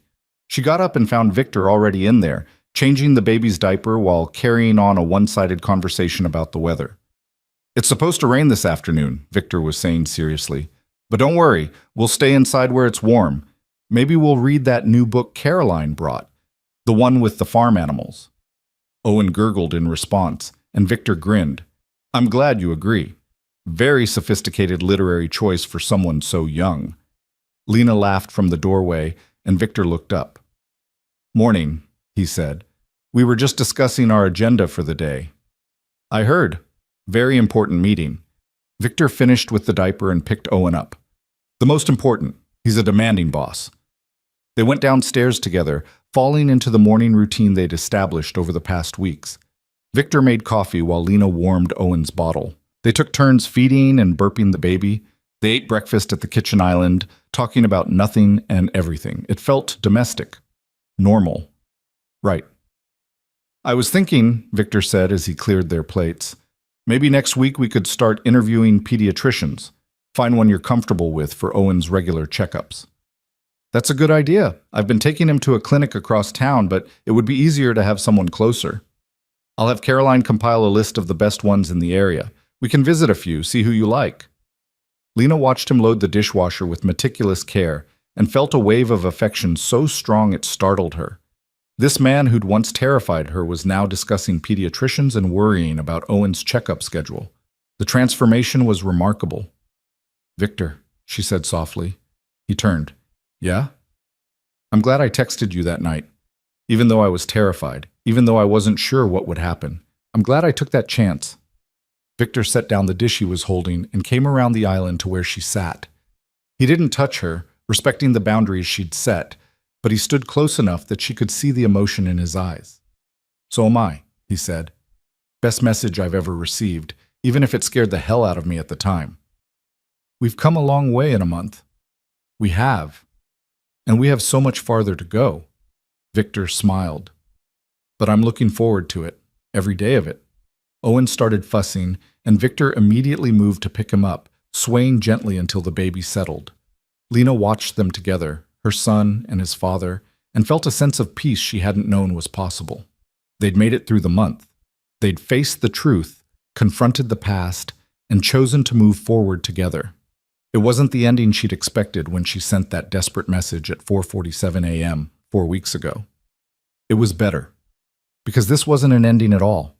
It was a beginning, the start of something new and fragile and worth fighting for. And for the first time in 2 years, Lena allowed herself to hope that maybe, just maybe, broken things could be mended, that people could change, that love could survive even the darkest pasts, that her family, the one she'd tried so hard to protect by keeping it apart, was finally, impossibly coming together. The weeks that followed their decision settled into a rhythm that felt almost too easy. Lena kept waiting for something to go wrong, for the other shoe to drop, for Victor to reveal that this had all been an elaborate performance. But the shoe never dropped. Victor remained consistent, present, and exactly who he'd promised to be. Owen was thriving. At 3 months old, he was filling out, his cheeks round and healthy, his eyes bright and alert. He'd started smiling, real smiles that lit up his whole face, and both Lena and Victor competed shamelessly for those precious expressions. Victor had even started a photo album, physical, not digital, that he updated religiously with pictures of Owen's milestones. "He's going to think we're ridiculous when he's older," Lena said one afternoon, watching Victor take his 14th photo of Owen experiencing tummy time. "I don't care, I missed the first 2 months. I'm documenting everything from here on out." Victor snapped another shot, then set his phone down and got on the floor beside Owen. "Come on, buddy. Show me that head control Caroline's been bragging about." Owen lifted his head for approximately 3 seconds before face-planting back into the mat. "That's my boy," Victor said proudly. "Already giving up when things get hard. Very on brand for this family." Lena threw a pillow at him. "Don't say that. He's perfect." "He is perfect. We, however, are disasters." Victor rolled onto his back and looked up at her. "Speaking of disasters, I got a call this morning." Lena's stomach tightened. "From who?" "My former business partner. Marco's brother, actually. He's heard I'm out, and he wants to meet." "Why?" "He says he wants closure, an explanation for why I helped Marco after what happened." Victor's jaw tightened. "I told him I'd think about it." "Do you want to meet with him?" "I don't know. Part of me thinks I owe him that conversation. Part of me thinks digging up the past is asking for trouble." Victor sat up and scooped Owen into his arms as the baby started to fuss. "What do you think?" The fact that he was asking her opinion, genuinely seeking her input on something this significant, still caught Lena off guard sometimes. "I think if it's about closure and nothing else, you should meet him. But somewhere public, somewhere safe. And you should tell me exactly when and where you're going." "Agreed." Victor stood, holding Owen against his shoulder. "I'll set it up for next week. Coffee shop downtown, middle of the day. I'll text you the address." "Victor?" He turned back. "Be careful. People from that life, they don't always want what they say they want." "I know." His expression was serious. "But I can handle it, and if I can't, I'll walk away. That's a promise." Lena nodded, trying to ignore the anxiety coiling in her chest. This was what she'd signed up for, being with someone who had a complicated past, who had made enemies, who couldn't just erase 6 years of his life no matter how much he wanted to. But knowing it intellectually and feeling comfortable with it emotionally were two different things. That night, after Owen was asleep, Lena found herself pacing in her room. She'd been living in Victor's house for over a month now, and technically she still had her own space, her own bedroom separate from his. They'd maintained that boundary carefully, both sleeping in their respective rooms, both respecting the slow pace she'd insisted on. But lately, the separation felt less like safety and more like cowardice. She was falling in love with him again. Or maybe she'd never stopped. Either way, the feelings were there, growing stronger every day, and she was running out of reasons to keep him at arm's length. Before she could talk herself out of it, Lena walked down the hall to Victor's room. The door was slightly ajar, and she could see him sitting up in bed, reading one of the parenting books Caroline had recommended. She knocked softly. Victor looked up, surprise flickering across his face. "Everything okay? Can I come in?" "Of course." Lena walked in and sat on the edge of his bed, suddenly nervous. Victor set his book aside and gave her his full attention. "I've been thinking," she said. "About?" "Us. This arrangement. The boundaries I set." Victor went very still. "Okay. I think I might be ready for them to change, not completely, not all at once, but..." She took a breath. "I miss you. Not just as Owen's father or as my co-parent. I miss us. The way we used to talk for hours. The way you used to make me laugh. The way I felt when you looked at me like I was the most important person in the world. Lena, let me finish." Her hands were shaking. "I know I said we'd take things slow, and we have. But I'm starting to realize that slow doesn't mean we have to be strangers living in the same house. I want more. I want to know you again, the new you. I want to rebuild what we had, but better this time, stronger. Victor's hand reached out and covered hers. Are you sure? Because I don't want you to feel pressured. I can wait as long as you need. I'm sure. Terrified, but sure. Lena turned her hand over so their fingers could lace together. I'm not saying I'm ready to move into your room or anything dramatic like that, but maybe we could start having dinner together after Owen goes to bed. Actually talking, not just discussing schedules and doctor's appointments. Maybe we could remember how to be people together, not just parents. Victor's smile was slow and genuine. I'd like that. I'd like that a lot. Yeah? Yeah. He squeezed her hand. I've missed you too, Lena. Every day. But I was trying so hard to respect your boundaries that I forgot we could adjust them when you were ready. I'm ready. She stood up, suddenly self-conscious. So, tomorrow night? After Owen's bedtime? It's a date. Lena smiled and headed for the door, but Victor's voice stopped her. Lena? She turned. Thank you for trusting me enough to try again. I know it's not easy. Nothing worth having is ever easy, she said softly. But you're worth it. We're worth it. She left before she could see the emotion that crossed his face, but she felt it in the air between them, hope, fragile and precious. Their first dinner alone together was awkward in the best way. Victor had ordered takeout from the Thai place Lena used to love, and he'd set the table in the dining room they never used with actual candles and cloth napkins. It was simultaneously too much and exactly right. This is weird, isn't it? Lena said, settling into her chair. Extremely weird. Victor poured her water from a pitcher. I haven't been on a date in 2 years, and technically this isn't even a date, it's just dinner, but I'm more nervous than I've been for anything, except maybe the first time I changed Owen's diaper. Lena laughed, and just like that, the tension broke. They talked about everything and nothing. Victor told her about his new security consulting business, about the clients he was signing, about his plans to eventually hire a small team. Lena talked about her ideas for freelance design work, about the portfolio she wanted to build, about her dreams of eventually running her own small studio. You should do it, Victor said. I could help set it up.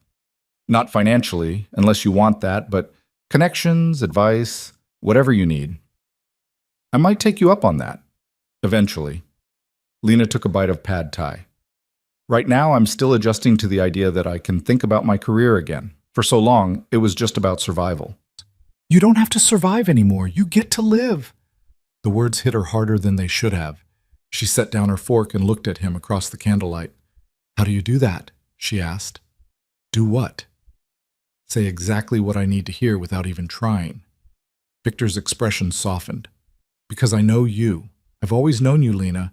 Even when we were apart, even when I didn't know where you were or how you were doing, I knew you. Some things don't change. A lot of things changed. Not the important things. He reached across the table, and after a moment's hesitation, she placed her hand in his. You're still the woman who sees the best in people, who fights for what she believes in, who loves so fiercely that it scares you sometimes. That hasn't changed. Lena's throat tightened. You've changed, though. You're different from the man I left. I hope so. That man didn't deserve you. I'm trying to become someone who does. You already are, she whispered.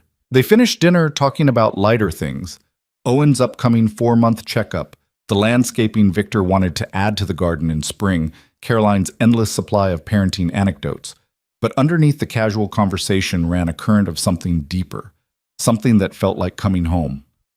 When they'd cleaned up the dishes together, Victor walked Lena to her bedroom door. Thank you for tonight, he said. I needed that. Us. Just being us. Me too. Lena hesitated, then stood on her tiptoes and pressed a kiss to his cheek. Same time tomorrow? Victor's hand came up to touch where her lips had been. I'll be there.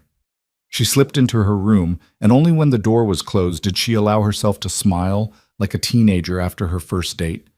This was dangerous territory, letting herself feel this much, want this much. But it was also exhilarating. For the first time since that freezing morning when she'd sent that desperate text, Lena felt like she wasn't just surviving. She was actually living. The meeting with Marco's brother happened on a Tuesday. Victor left the house at 10 in the morning, kissed Owen goodbye, and squeezed Lena's hand before heading out. She watched from the window as his car pulled down the driveway, anxiety knotting in her stomach. "He'll be fine," Caroline said from behind her. "That man's been through worse than a difficult conversation." "I know, I just worry." "That's what we do when we love someone." Caroline adjusted Owen in her arms. "But worry won't change the outcome. Come help me with this little one's tummy time. He's been fighting it today." Lena tried to focus on Owen, but her mind kept drifting to Victor. What was being said? Was it really just about closure? What if it was a trap? Her phone buzzed 45 minutes later. "Victor. Meeting going well. Just talking. Be home by lunch." Lena exhaled the breath she'd been holding. When Victor returned 2 hours later, he looked exhausted but relieved. He found Lena in the nursery and pulled her into a hug that lasted long enough to tell her everything about how the meeting had gone. "Tell me," she said when they finally separated. Victor sank into the rocking chair. "His name is Anthony. He wanted to know why I helped Marco after what I did to him. I told him the truth, that I was trying to make amends, that I knew I couldn't fix what I'd broken, but I wanted to try anyway." "How did he take it?" "Better than I expected. He was angry at first, said money didn't bring his niece back, and he's right. Nothing will." Victor's voice was rough, but he also said that Marco's been able to rebuild his life because of that money. Got a new job, started therapy, even started dating again. Anthony wanted me to know that the help mattered, even if it couldn't erase the past. Lena sat on the ottoman in front of him. That must have been hard to hear. It was. But it was also necessary. I needed to face what I did, own it, and understand that some things can't be fixed with money or good intentions. All I can do is keep trying to be better. "You are better. You're nothing like the man who hurt Marco." Victor looked at her with haunted eyes. "But I was that man, Lena. I can't just forget that. And neither can the people I hurt. No one's asking you to forget. But you also can't spend the rest of your life punishing yourself. At some point, you have to forgive yourself and move forward." "How?" The question came out raw. "How do I forgive myself for the things I've done?" Lena took his hands in hers. "By being the father Owen needs. By being the partner I need. By living a life that honors the second chance you've been given. That's how." Victor pulled her closer until his forehead rested against hers. "I don't deserve you." "Stop saying that. You deserve happiness just as much as anyone else. You just have to let yourself have it." They stayed like that for a long moment, breathing together, drawing strength from each other. When they finally separated, Victor's eyes were clearer. "Thank you," he said. "For what?" "For seeing me. All of me. The good and the terrible. And choosing to stay anyway." Lena kissed his forehead. "That's what love is. Seeing someone completely and choosing them anyway." The words hung in the air between them. "Is that what this is?" Victor asked quietly. "Love?" Lena's heart was racing, but she didn't pull away. "I think it might be. Or it's becoming that.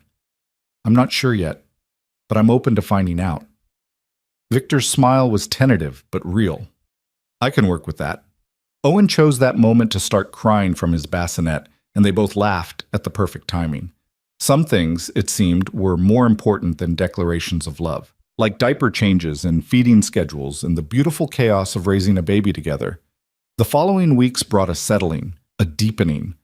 Lena and Victor fell into patterns that felt less like cohabitation and more like partnership. They traded off night feedings without discussion. They made decisions together about Owen's schedule, his diet as they started introducing pureed foods, his sleep training. They had dinner together every night after Owen went to bed, talking for hours about everything from politics to their favorite movies to their worst childhood memories. And slowly, carefully, they began rebuilding the physical intimacy they'd lost. It started small. Victor's hand on her lower back as they moved through the kitchen, Lena's fingers brushing through his hair as she passed his chair, good morning kisses on the cheek that lingered a fraction too long. Every touch was intentional, meaningful, a question and an answer all at once. One night, about 6 weeks after their first dinner together, Lena fell asleep on the couch during their conversation. She woke up hours later to find herself covered with a blanket, Victor asleep in the chair across from her, and her heart so full it hurt. She got up quietly and moved to where he sat. His head was tilted at an angle that would definitely hurt in the morning. Gently, she shook his shoulder. "Victor, come to bed." He woke slowly, blinking up at her. "What time is it?" 2 in the morning. We fell asleep talking." Victor stood stiffly, stretching. "You should have woken me earlier." "You looked peaceful. I didn't want to disturb you." They walked upstairs together, and when they reached the hallway where they usually parted ways, Victor to his room, Lena to hers, Lena found herself stopping. "Victor?" He turned. "I don't want to sleep alone tonight. I'm not ready for that yet. But I miss sleeping next to someone. I miss feeling safe enough to actually rest. Could you just hold me, just for tonight?" Victor's expression was tender. "Of course. Your room or mine?" "Yours. It's bigger." They went to his room, and Lena was grateful he didn't make it awkward or read too much into it. He simply pulled back the covers on one side of the bed and waited while she climbed in. Then he got in on the other side, keeping a respectful distance until she shifted closer. "Is this okay?" she asked, resting her head on his chest. Victor's arm came around her, holding her securely against him. "This is perfect." Lena closed her eyes and let herself sink into his warmth. She could hear his heartbeat, steady and strong, and feel the rise and fall of his breathing. For the first time in months, maybe years, she felt completely safe. "Lena?" Victor's voice rumbled through his chest. "I love you. I know it's too soon to say that, and I'm not expecting you to say it back, but I needed you to know. I love you. I've always loved you, and I'll spend the rest of my life proving I'm worthy of that love if you'll let me." Lena's breath caught. She tilted her head up to look at him in the darkness. "It's not too soon," she whispered, "because I love you too. I've been fighting it, trying to protect myself, but the truth is, I never stopped loving you. Even when I was terrified of you, even when I ran, I loved you, and I love who you've become even more." Victor's hand came up to cup her face. "Can I kiss you?" "Please." He kissed her slowly, carefully, like she was something precious that might break. Lena kissed him back with 2 years of longing and fear and hope all tangled together. When they finally broke apart, they were both breathing hard. "I've missed this," Victor said against her lips. "Me too." Lena settled back against his chest. "But we're still taking things slow." "I know. I'm not asking for more than you're ready to give." "I know you're not.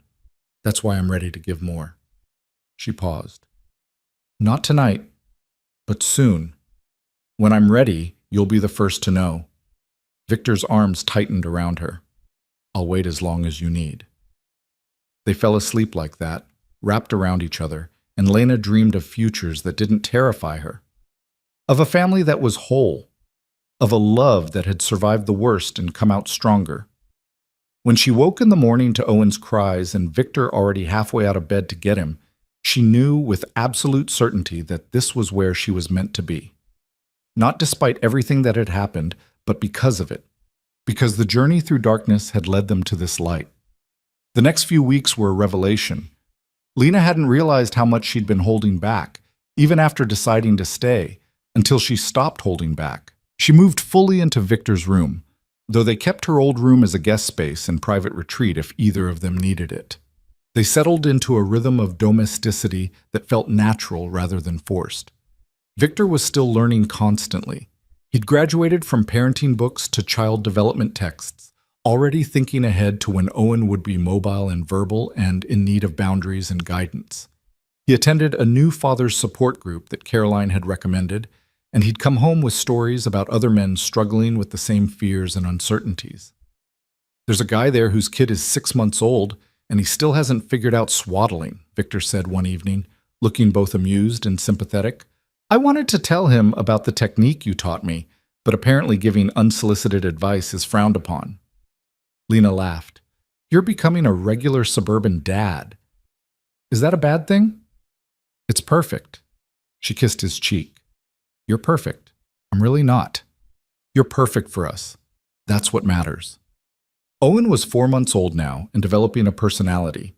He was a serious baby, more likely to study faces intently than to smile easily, but when he did smile, it was glorious.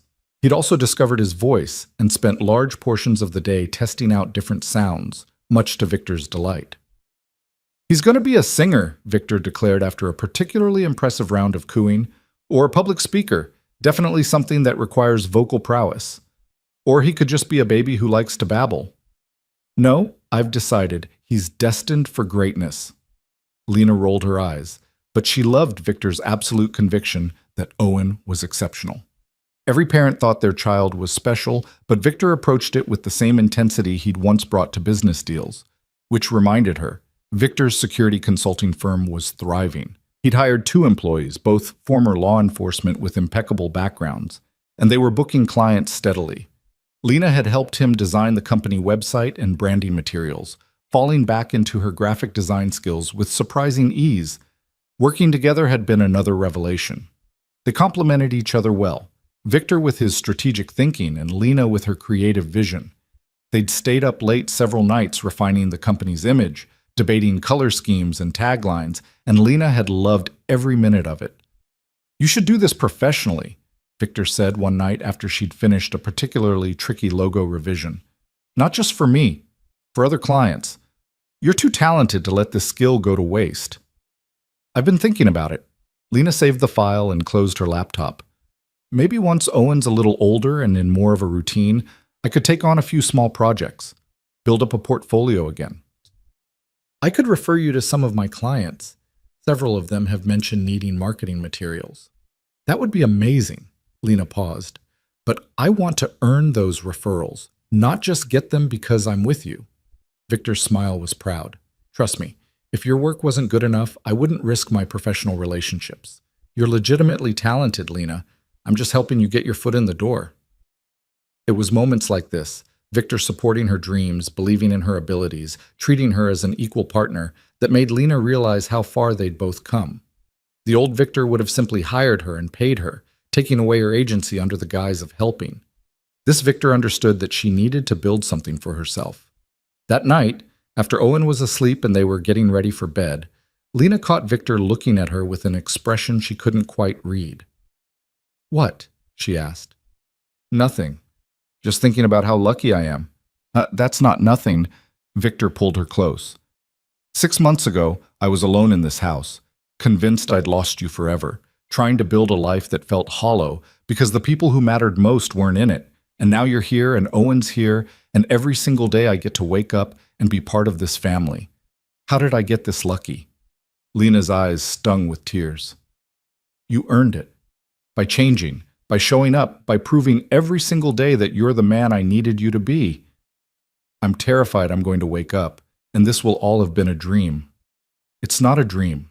We're real. This is real. She took his hand and placed it over her heart. Feel that? I'm here. I'm not going anywhere. Victor's forehead dropped to hers. I love you so much it scares me sometimes. I know the feeling. Lena pulled back just enough to look into his eyes. But we don't have to be scared. Not anymore. We've been through the worst. Everything from here is just living. Oh, just living, Victor repeated. I like the sound of that. They climbed into bed, and Lena curled into Victor's side like she'd been doing it forever instead of just a few weeks. His hand traced lazy patterns on her back, and she felt herself drifting towards sleep, safe and warm and loved. Lena? Victor's voice was soft in the darkness. Thank you for that message, the one you sent that morning. Thank you for being desperate enough to reach out, even though you were terrified. Because that message gave me everything I'd ever wanted and didn't know I was missing. Lena smiled against his chest. Your son has no milk. 5 words that changed 3 lives. Best 5 words ever written. She tilted her head up and kissed him softly. Go to sleep, Victor. We have a lifetime of mornings ahead of us. A lifetime, he murmured, already drifting off. I'm going to hold you to that.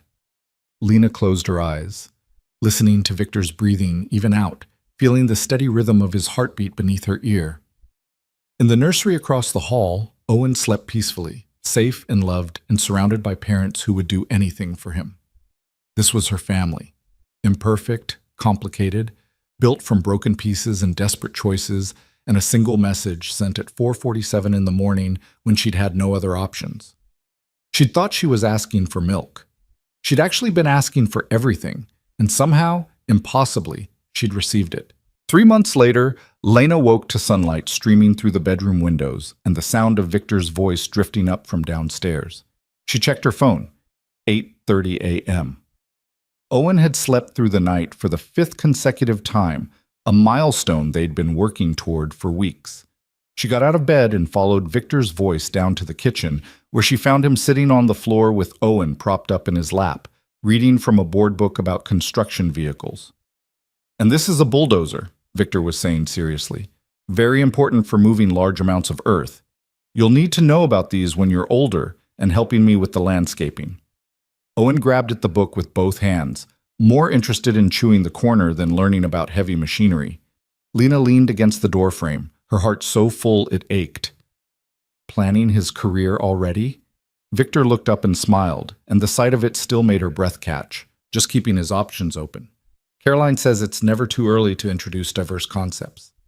Caroline also says you read him engineering manuals when you think I'm not listening. They're age-appropriate engineering manuals, Victor said defensively, with pictures. Lena laughed and sat down beside them, kissing Owen's head and then Victor's cheek. "You're ridiculous. But you love me anyway. I really do." She settled against his shoulder. "What's the plan for today?" "Actually, I wanted to talk to you about something." Victor set the book aside and shifted Owen so he could look at Lena properly. "I've been thinking about the future, our future. And I have some ideas, but I wanted to run them by you first." Lena's stomach fluttered with nerves and anticipation. "Okay, I'm listening." "We've been living together for almost 4 months now.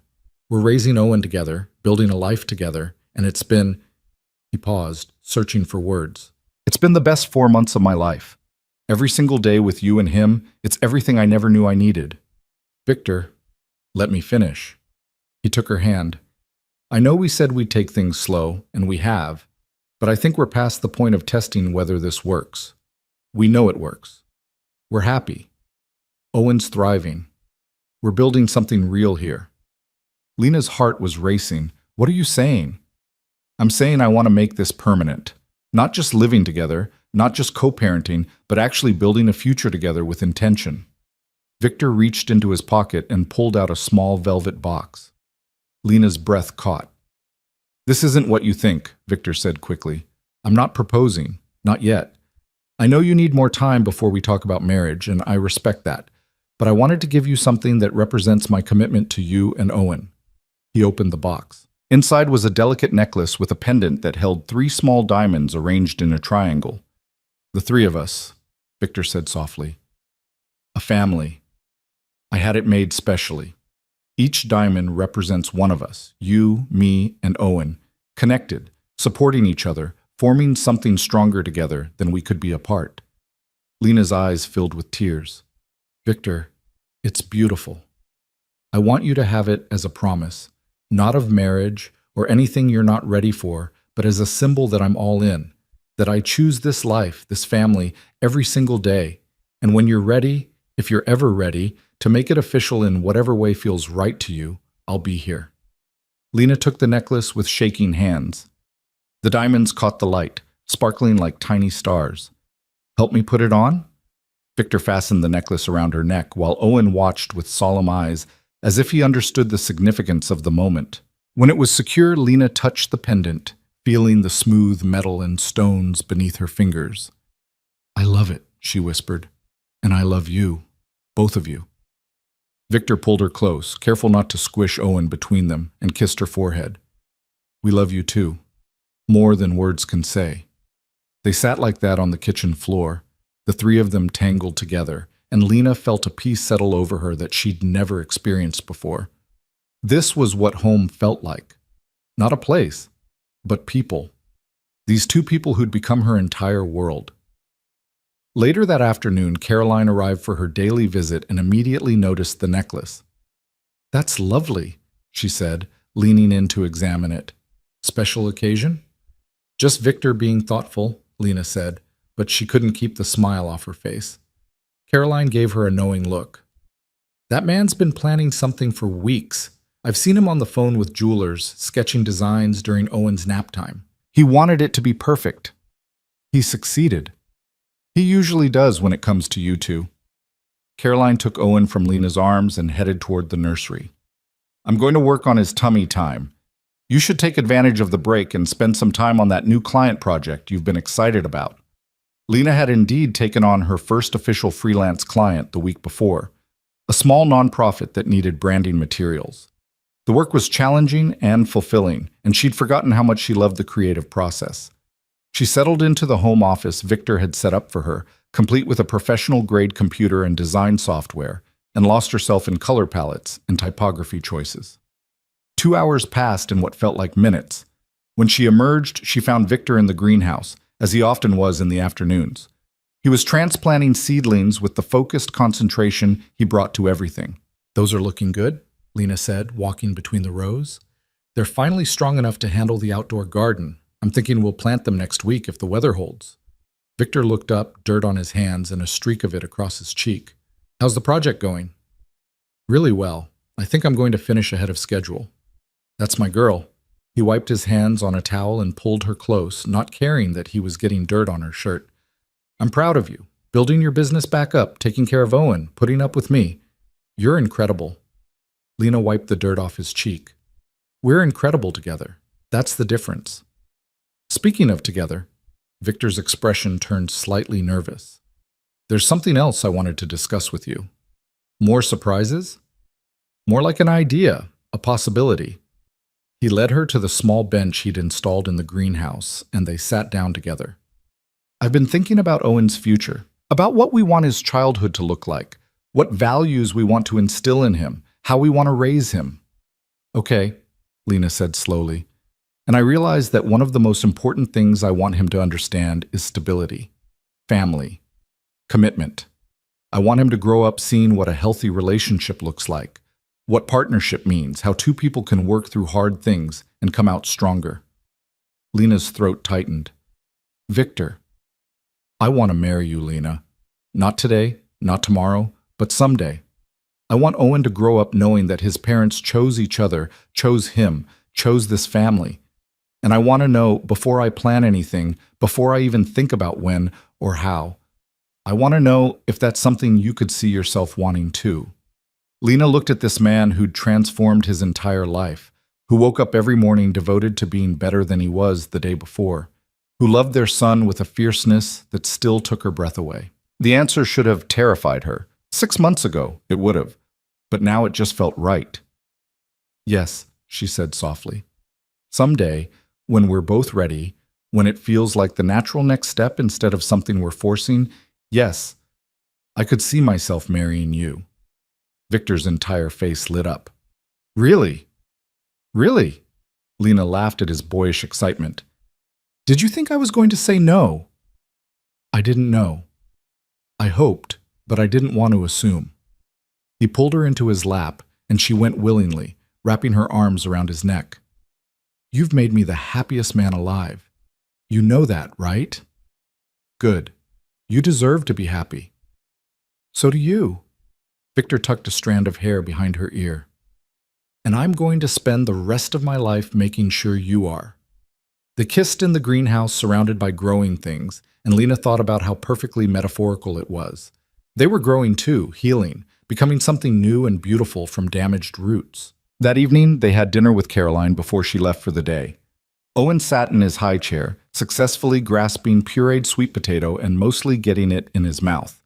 Victor had his phone out, documenting the milestone with approximately 40 photographs. "He's going to hate you when he's a teenager and sees all these pictures," Caroline said, amused. "By then, I'll have so much documentation that he won't be able to deny how much we loved him," Victor replied, snapping another shot. Lena watched them, her found family, this woman who'd become like a mother to her, this man who'd become her partner in every sense, and the baby who'd brought them all together. 6 months ago, she'd been alone and desperate and convinced she'd made irreversible mistakes. Now she was surrounded by love so abundant it felt like a physical presence in the room. After Caroline left and Owen was in bed, Lena and Victor settled on the couch with glasses of wine. Victor had his arm around her shoulders, and she was curled into his side, exactly where she wanted to be. "I've been thinking about what you said earlier," Lena said, "about wanting Owen to see what commitment looks like." "Yeah? I think we should tell him the story someday. The real story, age-appropriately, of course, but I don't want him to grow up thinking we were always perfect or that love is easy. I want him to understand that we worked for this, that we chose each other even when it was hard." Victor's hand traced patterns on her shoulder. "You want to tell him you left me?" "I want to tell him I made a choice I thought was right at the time, and that you respected that choice enough to change yourself before we found our way back together. I want him to know that real love isn't about never making mistakes. It's about how you handle those mistakes and grow from them." "That's a good lesson." Victor was quiet for a moment. "What about the other stuff? My past?" "We'll tell him the truth about that too when he's old enough to understand. That you made choices you're not proud of. That you hurt people, but that you worked hard to make amends and become someone better. I think that's more valuable than pretending you were always perfect." "You're really okay with him knowing all of that?" Lena shifted so she could look at Victor's face. "I'm okay with him knowing his father is human, that he's flawed, and he's worked hard to overcome those flaws. That's more inspiring than perfection ever could be." Victor's eyes were suspiciously bright.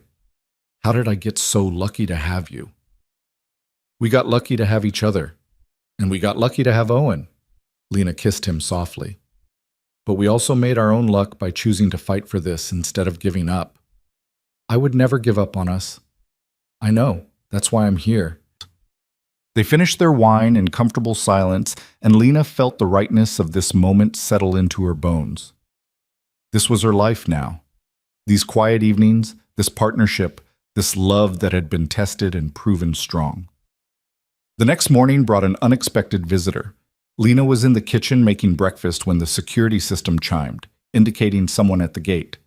Victor checked the camera and his expression shifted into something Lena couldn't quite read. "Who is it?" she asked. "Anthony, Marco's brother. He's asking if he can come in." Lena's stomach tightened. "Did you know he was coming?" "No, but I'm not surprised." Victor looked at her. "I can send him away if it makes you uncomfortable." "No, if he drove all the way here, it must be important. Let him in."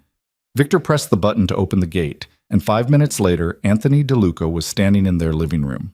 He was a tall man in his 50s with graying hair and kind eyes that held a wariness Lena completely understood. "Thank you for seeing me," Anthony said. "I know I should have called first." "It's fine," Victor said, though his posture was tense. "What can I do for you?" Anthony looked at Lena, then at Owen in his playpen, then back to Victor. "I wanted to see for myself. The rumors are that you've gone completely straight, that you're living a different life. I needed to know if it was true." "It's true." Victor's voice was steady. "I'm out. Completely. This is my life now." He gestured to Lena and Owen. "This is what matters to me." Anthony studied him for a long moment. Then he reached into his jacket pocket, and Lena saw Victor tense, but Anthony just pulled out an envelope. "Marco wanted me to give you this," Anthony said. "He's not ready to talk to you himself, and I'm not sure he ever will be. But he wanted you to have it." Victor took the envelope with careful hands. "Thank you. I also wanted to tell you something." Anthony's voice was rough. "What you did to my brother was unforgivable. The beating, the consequences, all of it. But the help you gave him afterward, that mattered. It didn't erase what happened, but it gave him a chance to rebuild. So I'm here to say that while I can't forgive you for the past, I can acknowledge that you're trying to make things right. That's more than most people in your position would do." Victor's jaw tightened. "I can't change what I did. I wish I could, but I can't. All I can do is try to be better going forward." "That's all any of us can do." Anthony nodded to Lena. "Ma'am, I'm sorry for intruding on your morning." "It's not an intrusion," Lena said softly. "Thank you for coming, for giving him this chance to make amends." Anthony left, and Victor stood in the living room holding the envelope like it might explode. Lena came to his side. "Do you want to open it alone?" she asked. "No, I want you here." Victor carefully opened the envelope and pulled out a single sheet of paper. His eyes moved over the words, and Lena watched emotions flicker across his face. Pain, relief, something that might have been grief. When he finished reading, he handed the letter to Lena. The handwriting was shaky but clear. Marco had written about his recovery, about the therapy he'd undergone, about rebuilding his life after losing his daughter. He wrote about the anger he'd carried and how it had nearly destroyed him until he'd chosen to let it go. And at the end, he'd written something that made Lena's throat tight. "I heard you have a son now. I hope you raise him to be nothing like the man you were. I hope you raise him to be everything you're trying to become. That would be the best amends you could make, creating something good in this world instead of destroying it. My daughter deserved a better world. Your son deserves one too. Make sure he gets it." Victor's hands were shaking when Lena handed the letter back. "He's right." "Yes, he is." Lena wrapped her arms around him. "And you're doing exactly what he asked. You're building something good. You're creating a better world for Owen. That's everything." Victor held her tight, his face buried in her hair. "I won't let him down. Either of them. I promise." "I know you won't." They stood like that for a long time, holding each other up, and Lena understood that this was part of Victor's journey too. Not just changing, but confronting the consequences of who he'd been and choosing every day to be someone different. It wasn't easy, but nothing worth having ever was. 2 months later, on a sunny Saturday morning in early fall, Victor came to find Lena in the nursery where she was getting Owen dressed for the day. Their son was 6 months old now, sitting up on his own, babbling constantly, and showing the first signs of wanting to crawl. "I have something to show you," Victor said. "Can Caroline watch Owen for a few hours?" "Sure, what's going on?" "It's a surprise. Trust me?" Lena looked at his face, open, excited, slightly nervous, and smiled. "Always." They left Owen with Caroline and drove into the city. Victor wouldn't tell her where they were going, but Lena recognized the neighborhood when they pulled up. It was the arts district, full of galleries and studios and creative spaces. Victor parked in front of a small storefront with large windows and a "for lease" sign in the door. "What is this?" Lena asked. "Come inside." Victor unlocked the door, when had he gotten a key, and led her into a beautiful open space with high ceilings, exposed brick walls, and natural light flooding through the windows. "Victor, this is gorgeous, but what?" "It's for you." He turned to face her.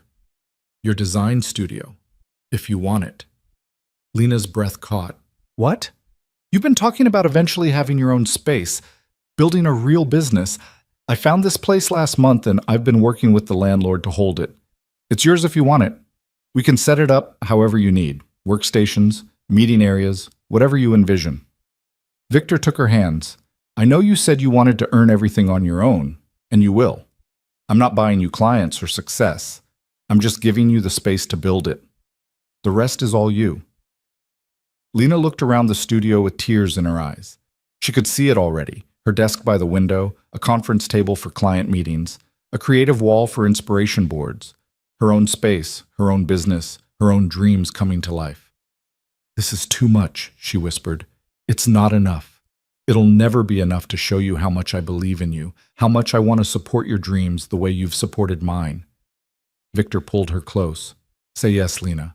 Say you'll take this space and build something amazing." "Yes," she said through tears. "Yes, absolutely yes." Victor spun her around, both of them laughing, and Lena felt a joy so pure it was almost painful. This was what partnership looked like. Not one person controlling or providing, but two people building each other up, supporting each other's dreams, creating a life together that made space for both of them to thrive.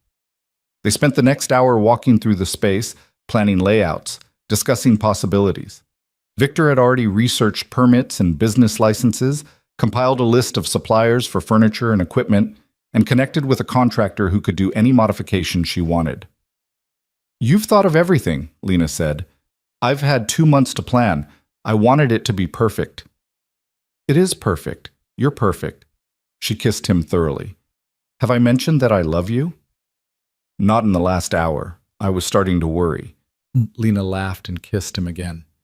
I love you, Victor Moretti. Thank you for this, for believing in me, for making space for my dreams. Thank you for staying, he said softly, for giving me a second chance, for building this life with me. They locked up the studio and drove home, both of them buzzing with excitement about the future. When they arrived, they found Caroline sitting on the living room floor with Owen, who was attempting to army crawl toward a toy just out of reach. Oh my goodness, is he trying to crawl? Lena dropped to the floor beside them. Started about 20 minutes ago, Caroline said proudly. I've been cheering him on. They all watched as Owen strained toward the toy, his face scrunched with determination. He managed to move forward a few inches before collapsing on his belly, but the effort was there.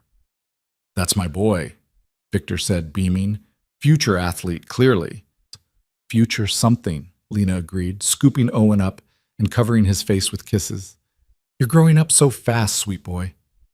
That night, after Owen was asleep and Caroline had gone home, Lena and Victor sat in their bedroom talking about the studio, about Owen's development, about all the changes coming their way.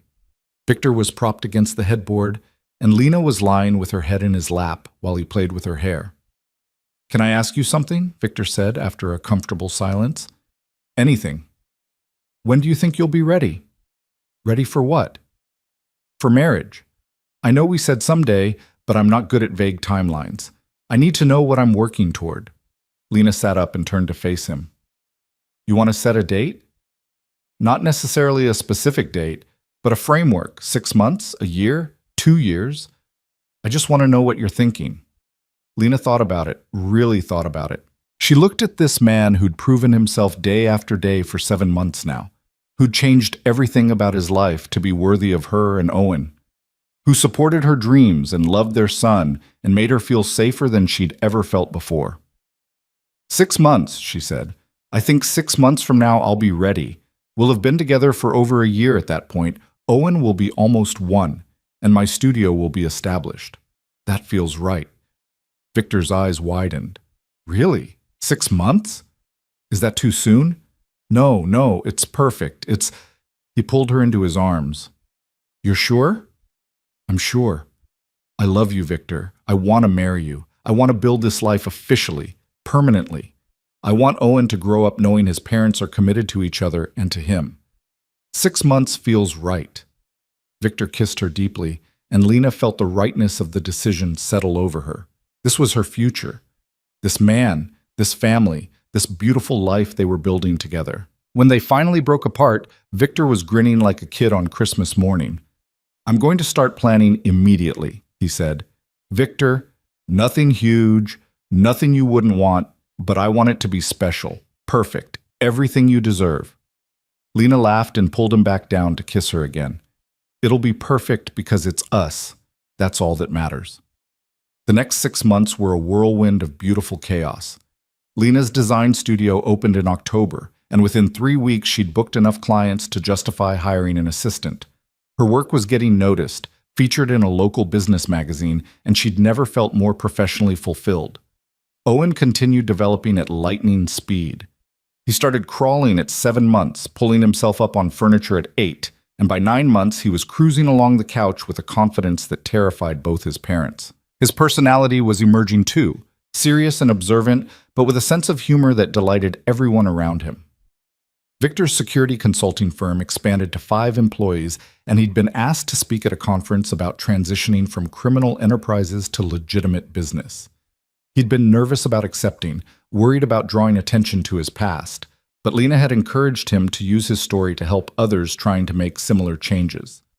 The speech had been powerful. Victor had stood in front of 200 people and told the truth about who he'd been, what he'd done, and how he'd found the motivation to change. Several people had approached him afterward asking for advice, and he'd ended up mentoring 3 former criminals trying to go straight. You're becoming a force for good, Lena had told him after the conference. Using your experience to help people instead of hurt them. That's beautiful. It feels like penance, Victor had admitted. But good penance, the kind that might actually make a difference. They'd also started premarital counseling, a suggestion from Caroline that they'd both embraced. Every week they sat with a therapist and talked about their expectations, their fears, their communication patterns, and their vision for the future. It was hard work, but it was strengthening their relationship in ways neither of them had anticipated. And through it all, they were planning a wedding.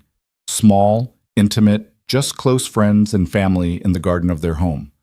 Lena had designed the invitations herself, and Victor had personally overseen every detail of the venue preparation.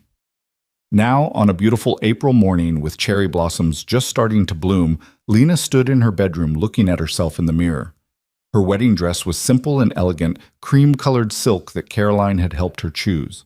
The necklace Victor had given her 7 months ago rested against her collarbone, the 3 diamonds catching the light. There was a knock at the door, and Caroline entered carrying Owen, who was dressed in a tiny suit that made him look absurdly adorable. "You look beautiful, dear," Caroline said, her eyes misty. "Thank you." Lena took Owen and kissed his chubby cheek. "And you look very handsome, sweet boy." Owen grabbed at her necklace, babbling something that sounded suspiciously like mama. He'd said it for the first time 2 weeks ago, and every time he said it, Lena's heart melted. "Are you ready?" Caroline asked. Lena looked at herself in the mirror one more time, at the woman she'd become, at the mother she was, at the bride she was about to be. 7 months ago, she'd been terrified of this step. Now she couldn't wait. "I'm ready," she said. The ceremony was perfect in its simplicity. 30 people gathered in the garden under an arbor covered in white flowers. Victor stood at the front looking devastatingly handsome in his suit, and when he saw Lena walking toward him carrying Owen, his eyes filled with tears. They'd decided to have Owen with them for the ceremony, held between them as they said their vows. It felt right. This was a family being formed, not just a couple getting married. The officiant, a friend of Victor's from his new life, smiled at them warmly. "We're here today to celebrate a love story that proves transformation is possible," he began. "Victor and Lena have walked a difficult path to get here, but they've walked it with honesty, courage, and an unwavering commitment to each other and to their son. Today they're making that commitment official." Victor's vows were first. He'd written them himself, and his voice was thick with emotion as he spoke. "Lena, 7 months ago you sent me a message that changed my life. 5 words that gave me everything I'd ever wanted. You could have chosen to stay away, to raise our son without me, and I would have deserved that. But you chose to give me a chance. You chose to believe I could change. You chose to build this life with me. And every single day since then has been the greatest gift I've ever received. I promise to spend the rest of my life earning that gift. I promise to be the partner you deserve, the father Owen deserves, and the man I've been working so hard to become. I promise to choose you every single day, in big ways and small ways, forever." Lena was crying openly now, and Owen was reaching for Victor's face with curious hands. She took a shaky breath and began her own vows. "Victor, when I left you 2 years ago, I thought I was choosing safety over love. I thought I had to protect our son from the danger you represented. But what I learned is that the most dangerous thing would have been keeping him from the father you've become. You are gentle when you need to be, strong when we need you to be, and more devoted to this family than I ever imagined possible. You've proven day after day that people can change, that love can survive the hardest tests, and that family is worth fighting for. I promise to always trust you enough to tell the truth, even when it's hard. I promise to support your dreams the way you support mine. I promise to raise our son with you in partnership and love.